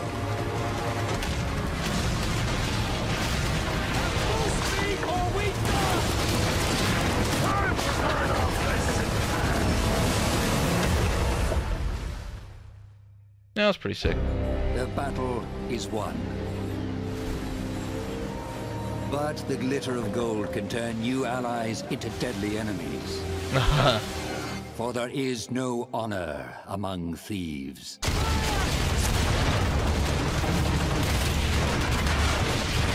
Classic.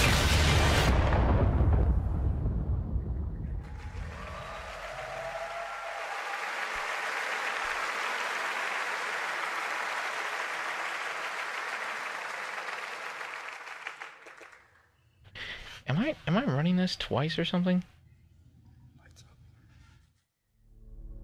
Oh, I guess not. Thought it was for a second.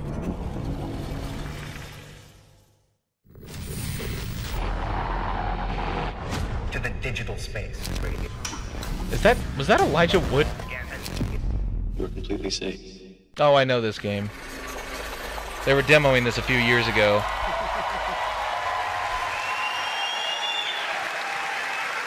That Hollywood connection. Hello, everyone. everyone. My name is Elijah Wood, co-founder of SpectreVision.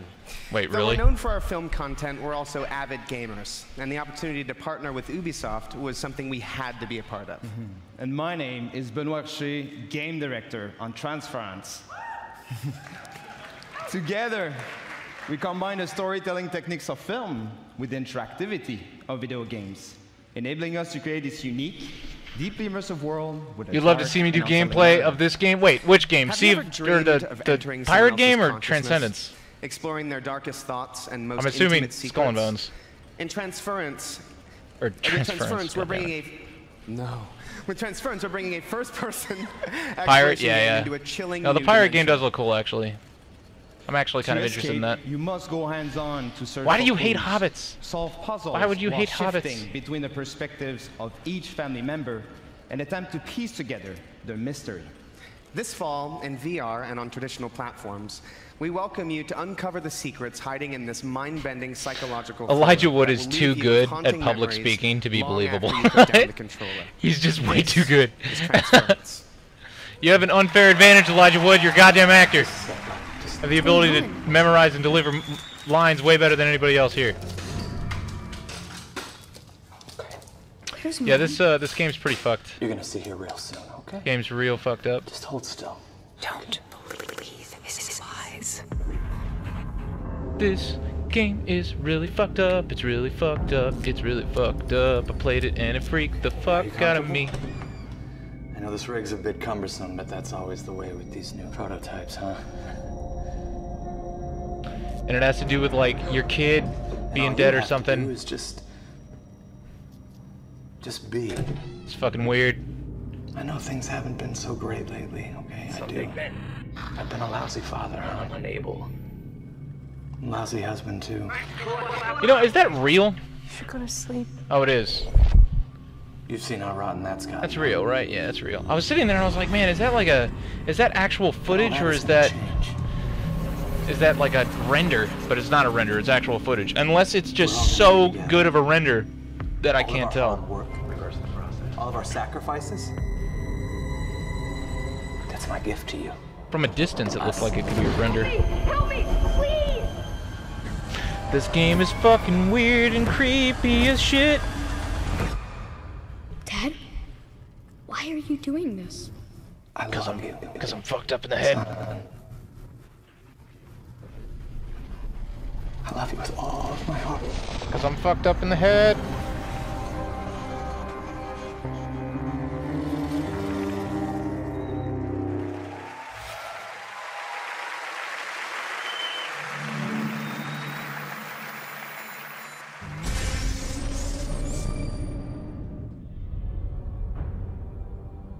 I have waited so long for this. Wait, what? We will.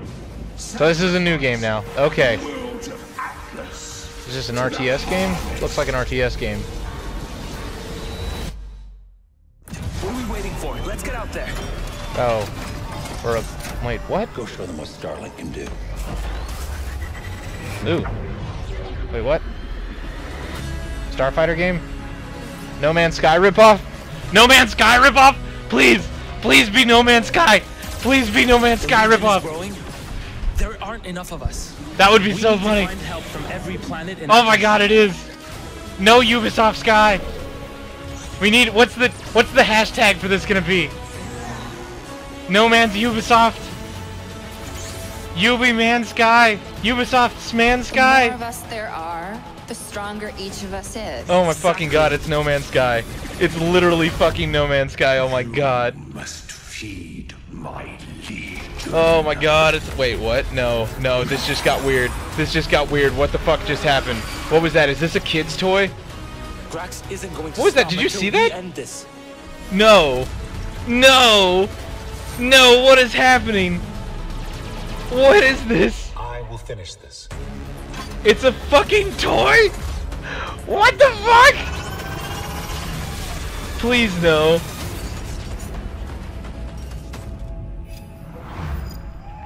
Please explain to me what the fuck just happened.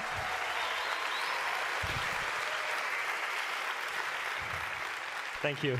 You have questions to Hello answer. everyone, I'm Laurent Melville, Creative Director on Starlink Battle for Atlas. Last year, revealed our modular Starship innovation to the world and showed you how players could reconfigure it instantly to adapt to any challenge. This year, we're excited to show you what did he work depth on? of the open world that we've built and put the game directly I've into your literally hands. never seen this before. We're going to take you on a journey, 400 light years away Is he talking from to Earth us like to we've the seen this Atlas before? Star system. Discover exotic planets, meet fascinating local Oh my god, just show me, dude. Is it a fucking Forge toy your game or not? alliance.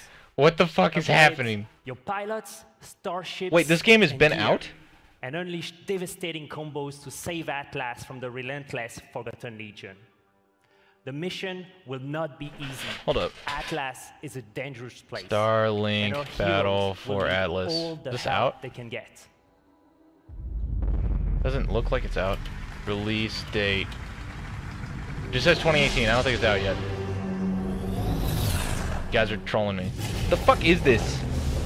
Is it No Man's Sky? Goddammit! Could use a little help here.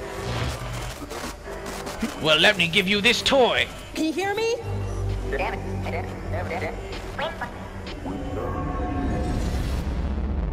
I am so confused.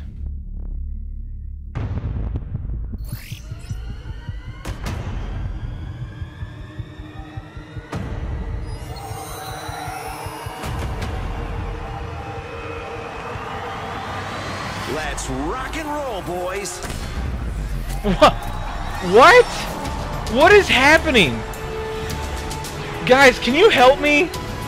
Can you guys fucking help me? What the fuck is happening? So it was a Star Fox game the entire time? Guys, can you please help me figure out what the fuck is happening? What is happening?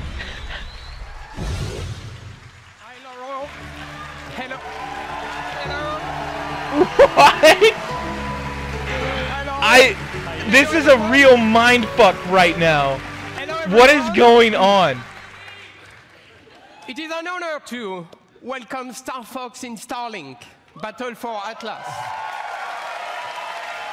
Isn't it? What is going on? Ever since I started working on Starlink, I wanted to invite Fox and his crew into the game. Why? And what? Star Fox on Super Nintendo was the first 3D game I've ever played, and I'll never forget that. And so for me, this moment is a dream come true. This is so weird. And this dream was only made possible thanks to our long relationship with Nintendo. We can't wait to play Fox on the Nintendo Switch. Can we please I would like to explain? give This a is special very. thanks to a dear friend. So are you just? With us What in the is audience going today. on? Ladies and What is gentlemen, happening? Mr. Miyamoto. I am so confused. What is going on? This is so weird. What is happening? How are you? So is it a Star Fox game now? Or is it its own game that just happens to have Star Fox in it now? Or is it like just gonna have fucking Star Fox DLC? Or like what the fuck is happening? So I know you were coming today, so I came with a gift. You know, it's the first prototype of the vessel that we such saw. This is so Do you weird. like it? Of course he's gonna say he likes it. Super. Très bien. So thank you very much. So it is actually This is a going to be vessel very that has strange. been created by the team, and they would be so happy to see you backstage. So let's go and join them. Thank you. That's it? So he's not gonna talk about it? What is happening? So they're just gonna like leave? So they're just gonna announce it and then just leave? And he's just gonna show his Starlink thing, and they're gonna leave. They're gonna go off stage. What is happening? I have so many questions.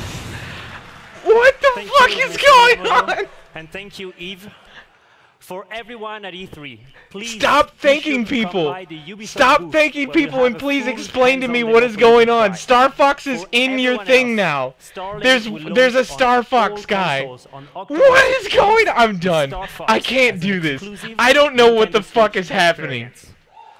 This doesn't make any sense to me. I am not following this at fucking all. Thank you. Thank you. Thank you so much. Stop saying thank Check you. out starlinkgame.com to pre-order the game right after Why the are you conference. telling me to pre-order Thank you so it? much I for don't being know here what's today, going and have a on. great E3. Confused boner.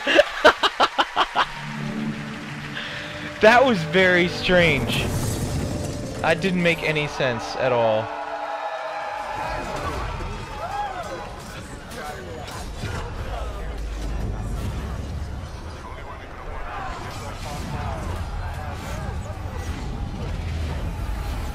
For Honor?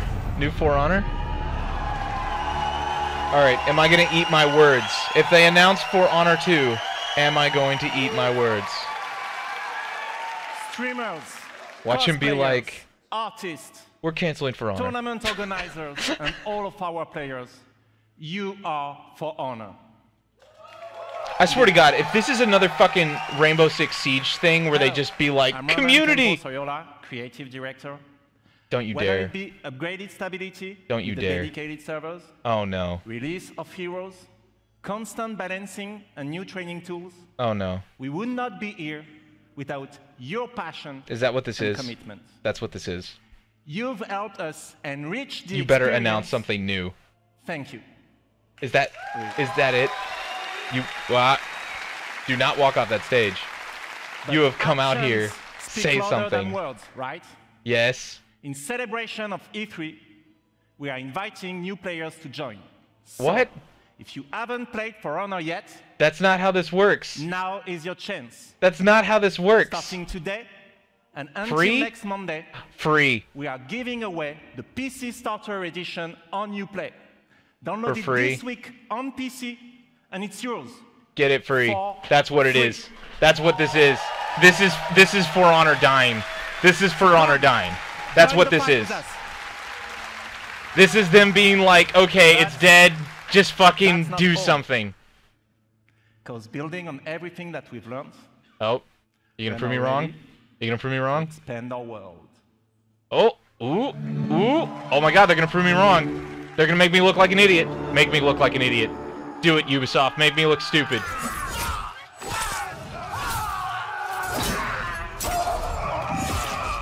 Because don't get me wrong, For Honor was a dope game. But I'm just like, afraid that it's dead. So is it dead or what's happening? Fire is burning. Casting a shadow. People are watching. Shut up. Shut up. It's fine. It's fine. Waiting for the fall. Tell them something is coming. Dope song though. Blood in the water. Give them a warning. I don't know what's happening, but Crash and die. Burn the so is it DLC?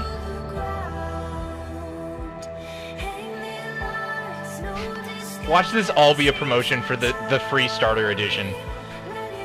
Oh shit. Japan?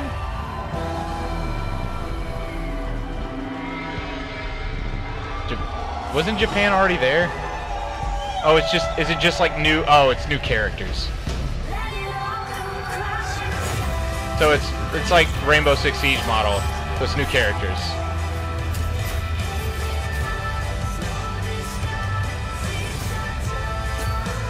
Oh, so she died anyways? She fucking died anyways? She just had like an out-of-body experience. Marching Fire. Alright, what is this? Is this Rainbow Six Siege? Or is this like, what is this? After the great cataclysm that Nice brought shirt change. knights, Vikings, and samurai to fight, Mm-hmm. civil war consumed China. Warriors of the Wulin faction Oh. China. fought each other, but Okay, so China. failed to establish order. So it's like Rainbow Six Siege. Amid upgrade. the chaos, 4 warriors of the Wulin now march west. With a new faction, 4 new fighters, visual enhancements, and single-player content yet to be revealed, the Marching Fire update is our biggest and most ambitious addition so far.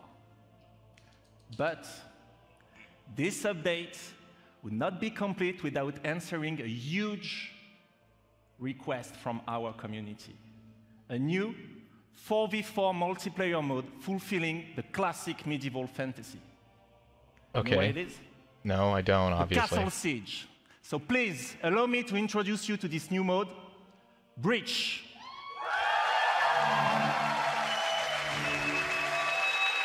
Alright, so I'm still thinking that this is dying.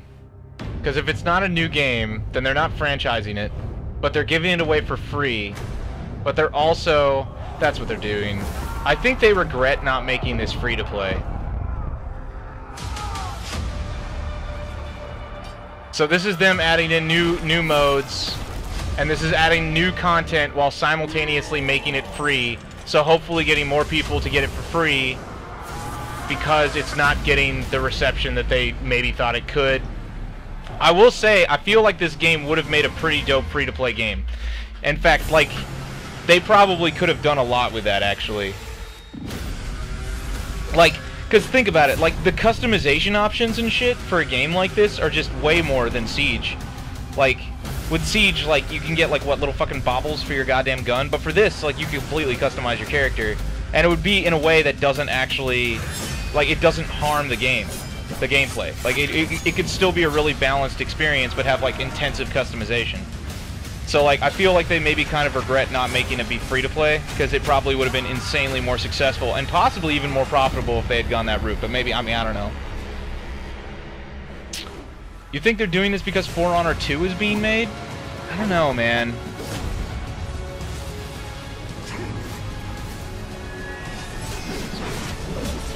For Honor is cool and all, but...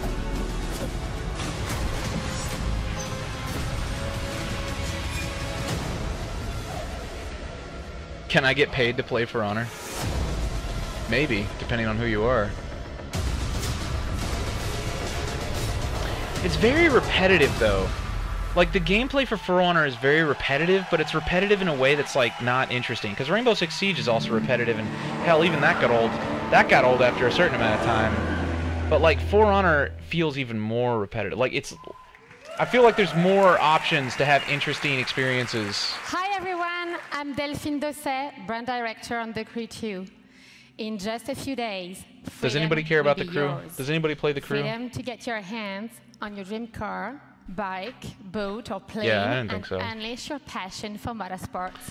So whatever, at least it's not States. rabbits or Just Dance, The Crew 2 so releases I'll leave it on. June 29th, and we are very happy to announce that the open beta will be available on PlayStation 4, Xbox One, and PC on June 21st. But there's more. Why does my You phone can keep preload dying? the open beta Hold up, I gotta right plug my phone now, in. so you'll be ready to hit the road as soon as it starts. From all of us at Ivory Tower, welcome Yes, I know, to The Crew I know. 2. God damn it. Stupid computer. Choose what happens with this device. Charge it! Just plug it in and charge it without freaking out.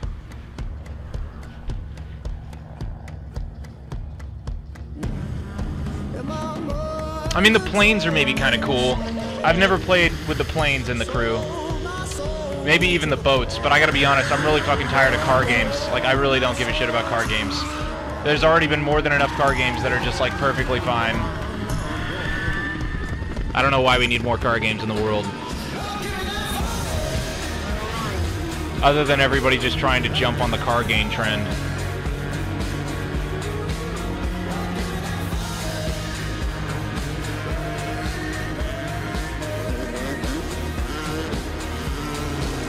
Car game Wildlands.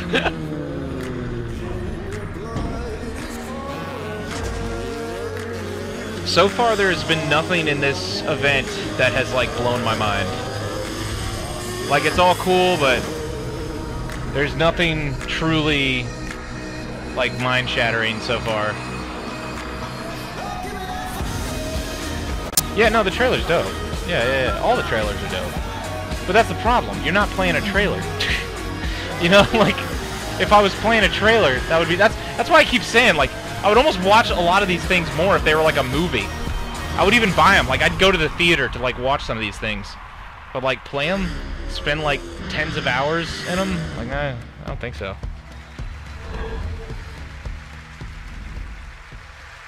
Yeah, exactly. Like, it's not none of that was even remotely gameplay. Like, you think the Division was pre-rendered? Like, holy shit. Alright, what is this? What was that? Was something... Oh, is this Assassin's Creed? How can a child save us all? Do we care about Assassin's Creed? If he's sentenced to die. I don't think... I mean... Tell me, Again, Nikolaus. it's like Assassin's Creed... I want to predict the hype factor. Hold up. I want to see if I can predict the hype factor. I'm predicting a 30% hype factor for my fan base with this.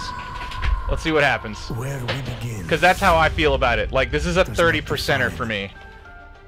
Let's see. Straw poll. Let's see what happens. Do we care about Assassin's Creed? I see a path. Yes. No. Let's see how in touch with my fan base I am. This is a 30%er for me. Here we go. And family. Go vote. Go vote. Go vote. Go vote. Go vote. And bloodshed.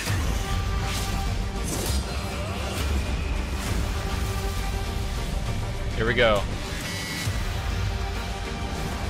You were sent by the gods to protect this world.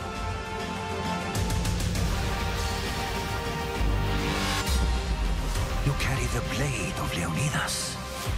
Act like it.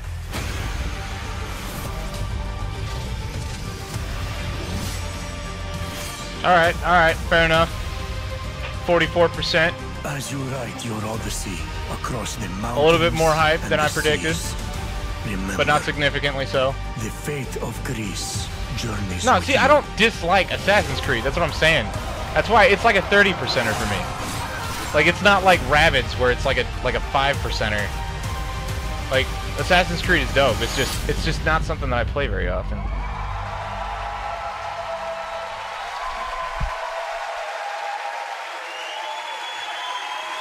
Oh, come on. You're going to be able to see the trailer.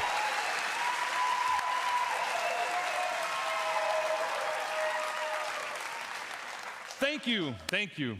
I'm Jonathan Dumont, creative director of Assassin's Creed Odyssey.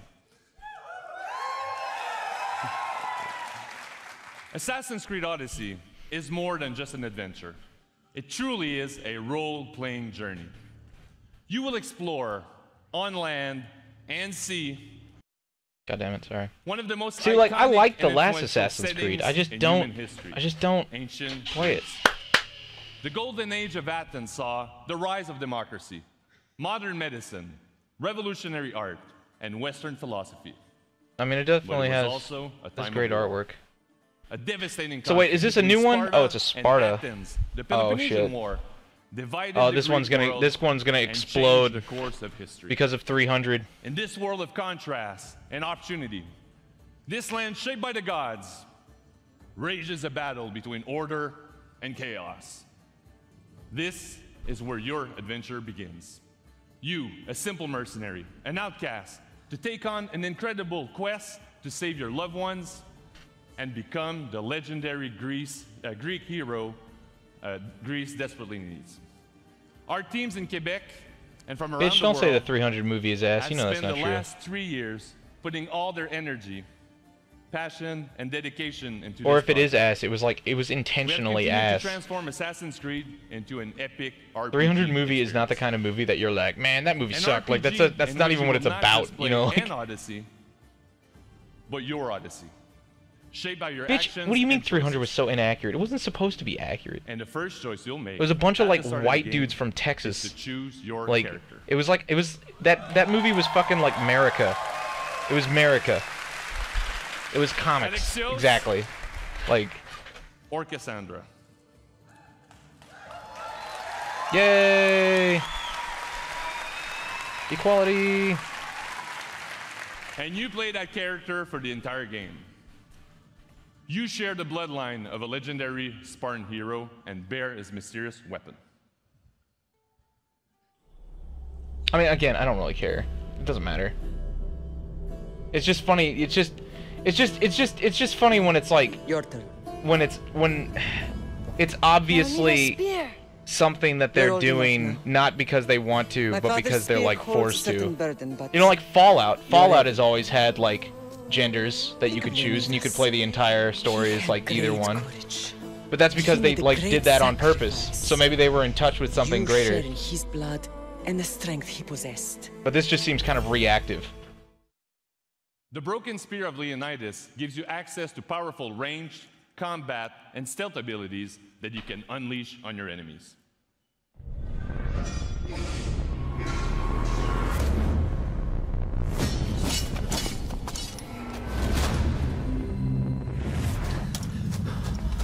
Yeah, this looks sick. This looks super fucking dope. I don't know why, but the Spartan aspect of this makes this like insanely better. Like the Egyptian one like looked beautiful, but I could give less of a fuck about Egypt. But like Sparta, I can fuck with Sparta. And for the first time, we have deeply changed the way we tell stories in Assassin's Creed. You can now truly I might actually interact play with this history like never before. Just because Sparta. Perhaps when I was thinner, both in weight and philosophy. So, tell me, were you able to resolve the situation without bloodshed? The rebel had guards. I relieved them. Interesting. You thought the life of a thief and a murderer was worth more than that of soldiers doing their duty. I wasn't even thinking about him, to be honest. And what of the rebel?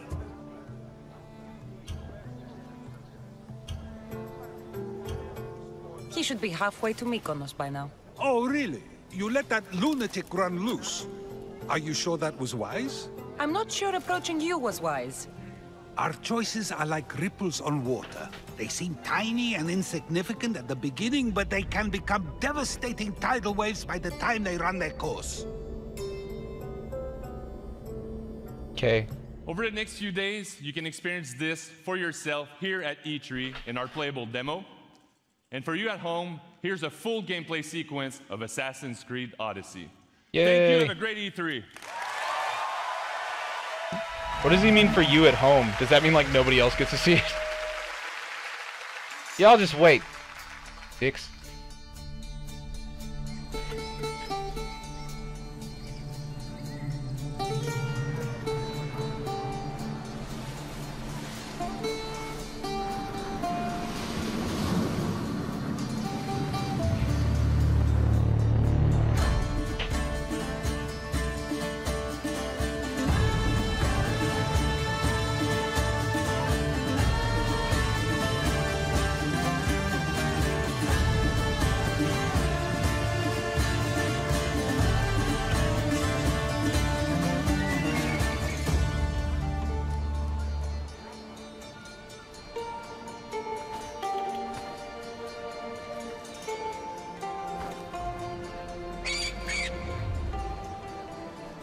Hey, thank you so much, Wolf. So would you buy and play this game, or would you just enjoy watching the gameplay?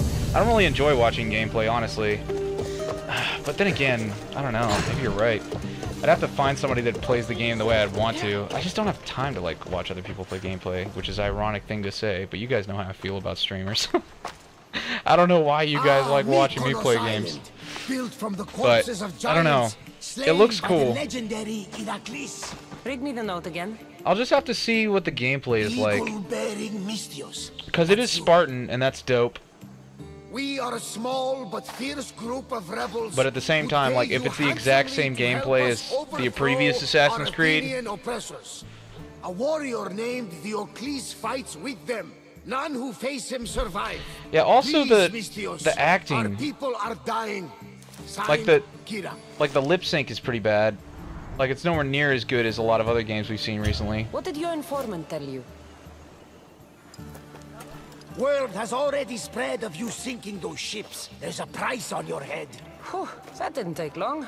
There's also word of Spartans landing on Mykonos. So, I'm here to find Kira, who wants me to kill Diocles. An Athenian ally. Who's at war with Sparta? And don't forget the bounty! Business Why is as she? usual, then. Why is she talking like with an Italian accent? Gods protect you, Cassandra. Thanks, Varnavas. But they'll be too busy protecting the Eoclise from me. You all are pretty thirsty. I gotta say, it is pretty sad. Gotta stop being so thirsty. Like holy shit.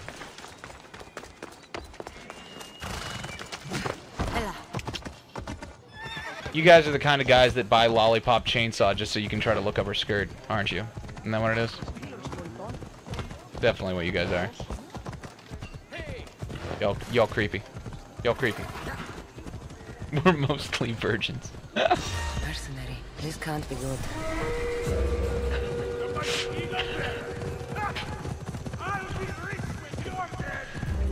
You're chasing your own death, mercenary. You won't escape me! Damn. You want That my was head? Come and take it. that was pretty intense.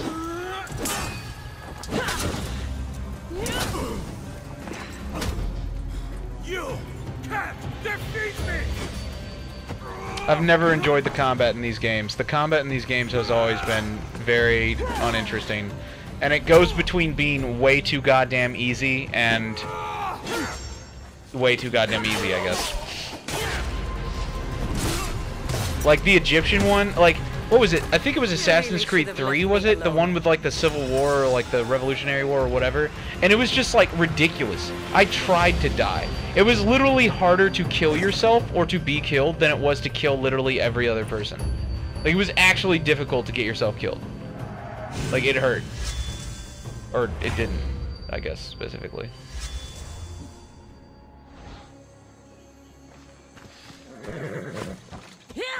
Opinions on Shadows Die Twice. I don't know what that is. What is Shadows Die Twice?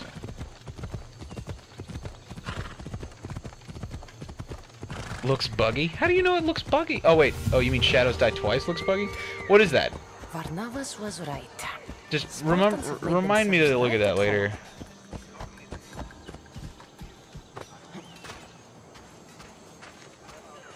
Texture and model pop-in is pretty noticeable. I'm looking for Kira. What do you want with her? Ha! The mercenary who bears the eagle of Zeus. Lip syncing's really bad. It said something about Lip syncing is really bad. Huh. Mercenaries. Lip syncing is like worse than Fallout 4. Help us free Mykonos from And Fallout 4 is like way better. You'll have more drachmi than you can carry. I was kind of hyped about this at first, and now I'm getting less hyped the more I watch it. I'm here to kill the Eoclise, not go to war. Which is why I sent word of a rebellion to you and Sparta. My men are ferocious in a ground assault, but we're outnumbered. And the Eoclise fights with the fury of Ares. Join us in battle. Also, If the you're half acting, the warrior Kira says you acting are, is kind of we'll stale. grind Shadow these Died Athenians Twice was the into ninja dust. game Xbox showed. Oh. All I'll have to look at that again then. Thanks for the donation, dude. But the Eoclise is mine. To battle then.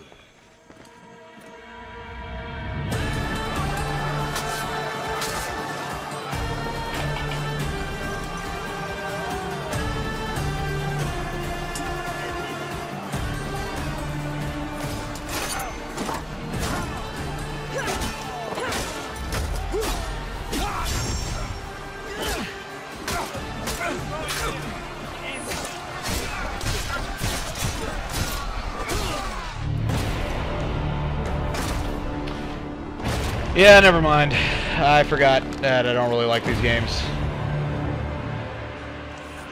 Like, let me put it this way. This would be way cooler. This would be way cooler. Well, first of all, the pirate game, for some reason. I like the pirate game way better. But this would be way cooler if it was more like Mountain Blade. If it was more like Mountain Blade, that would be sick. Imagine if you could, like, gather an army, recruit an army, and then you go marauding around with that army. Thank you so much. Great name. It was meme creators before, so you renamed yourself to Blue Dick 34. You fucking would. Yeah, like if this was more like Mountain Blade, where you could like recruit an army and then go around like Greece, just like doing stuff. Like I don't even care. Imagine if it was like a combination of Mountain Blade and like Universal Sanctalis or whatever. That would be cool. But I feel like instead it's just a very linear. It's a very linear story, third-person storyline game with uninteresting combat. So, like, yeah, it is very cinematic. It's really cool. Maybe I would get into it if I played it, but also the acting is stale. And, like, that's the point. Like, if you're going to play this game for story, like, don't you think they'd put more... Like, there's so many other games out there that have way better, like, facial animation. And have, like, way more engaging characters. So, I don't know. Maybe I guess it's just me, but... Honestly, it would be better if they all talked in Greek. Because I think that's one of the other things that turns me off. They all talk in like this English accent, and I'm just like, what the fuck is... Why are you doing that? Is that it? Oh, that's a shame. They're not even going to announce Splinter Cell. There's no Splinter Cell. There's no Splinter Cell. So they've made Assassin's Creed... Wait, what did you say? So they've made Assassin's Creed kind of like Destiny. Now, see, that's the thing. I think Assassin's Creed was like what spawned that. Like, they started doing that with Assassin's Creed first, and then they realized how successful that was, and then they started doing that to other franchises that weren't, like, as rock solid as Siege. Good. I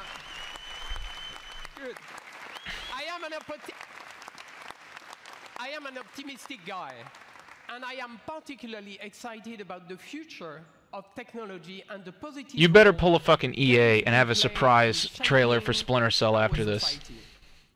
To create these games, we need to work even more openly with you, the game. You better have a surprise announcement for Splinter Cell. Stop playing the Just Dance in the background, please. So have a great history. Oh no. There's no Splinter Cell announcement. That is depressing. We're back outside.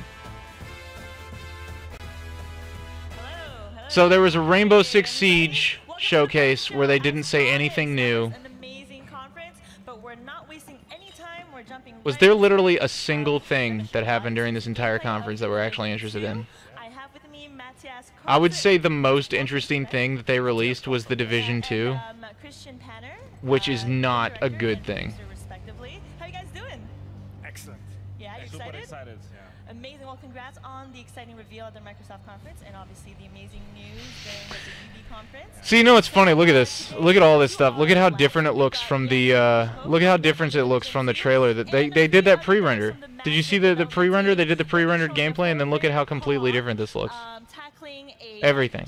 I'm telling you, it's not just a pre-render. Like it's a completely different set of software that they have specifically to do game mock-ups. I'm telling you, like it must be a whole separate department of people. It must be. Like they have the same people. Like imagine if there's an entire department and they're the ones that do like the official gameplay pre-renders, and they do the same thing for like Rainbow Six. So they're the same group of people that do the Rainbow Six Siege pre-renders. They're the same ones that do the Ghost Recon pre-renders. They're the same ones that do like the Division pre-renders. So it's the same team. That would explain why it keeps happening over and over again, and also why the art styles are always like ever so off. You know, because you've got like an entire separate team mocking it up. And so obviously the big reveal was the setting, Washington, D.C., capital city of America. Because it doesn't look anything the same. What was the reasoning behind that? Can you tell us a bit more? Yes, absolutely. We were very excited to showcase that yesterday in our reveal, and to show more, of course, today. We have the multiple options. We investigated multiple options, but for us, Washington D.C. we investigated multiple options, but for us, Washington D.C. felt like the natural choice for two obvious reasons. Maybe they saved Splinter Cell for Sony? Does that make sense? I don't know if that makes sense. I don't think that makes sense.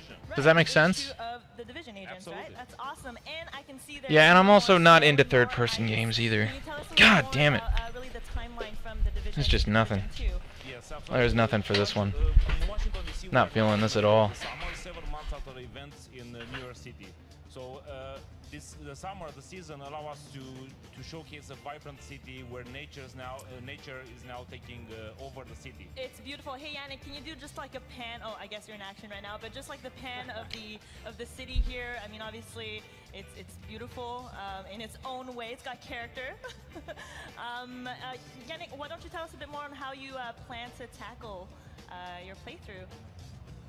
Try to spread around actually, so we can have a bit of a tactical approach to things and not just like face tank.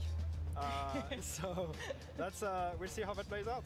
I think we should pay extra attention to Yannick. Yes, exactly, and just judge him. Don't no judge pressure. me. I've been judged for my hand wave already earlier. So. Okay, so Matthias and Christian, I played some of The Division. I haven't played hundreds of hours like the thousands of players out there. If there was a few things you could say about The Division 2... Alright, here's what we're going to do. What would you say? The list is long. I mean, we're very excited, both as gamers at the office and as devs, right? Of all the things we refined, tweaked, and tuned from The Division 1. Everything from the combat to refining the RPG and all that. So there's a lot of that, but also a lot of new things. So I think where they are right now, the open world is one of them. It's first of all 20% bigger than the first game, New York, and it's very, very faithfully recreated, almost one-to-one with the actual DC, right? That's amazing. And sorry to cut you off, but Christian, you mentioned, so you guys chose watching the DC. I'm curious, did the team take any trips there to kind of really get an authentic recreation of Washington, DC? Absolutely. We had multiple trips after we chose this setting, and we met with different architects from the city, with urban explorers, with artists from local artists to make sure that everything, it's looking beautiful in the. All right. So people So in Washington, DC can kind of here's what we're gonna do. their homes. Absolutely. I'm not really interested in talking about the Division 2. The Division 2 doesn't interest me at all. But you can go watch it on Ubisoft. You can go to Ubisoft North America. They're streaming it on their YouTube channel. So if you want to go do that, do it. I'm not going to though. Here's what I am going to be doing though. I'm gonna go over and do you guys know Halo Online? Halo Online. We played it yesterday. So I made a tactical game mode for Halo Online where you like move slow and there's like. It's dope, and I think it's sick. So if you guys want to, I'm gonna host a game of that, and I'm gonna play with everybody. But I'm not gonna do it here because I don't want to like stream any longer on YouTube. Because I'm not gonna play Halo Online on this goddamn channel. So I'm gonna go here, and if you want to continue watching me stream, go here. If not, oh wait, that's a straw poll link. Fuck me. Never mind. But if you want to continue watching me stream, go here. Otherwise, thanks so much for showing up, guys, and I appreciate it, and I love you, and I will see you next time. Cheers, Aronies!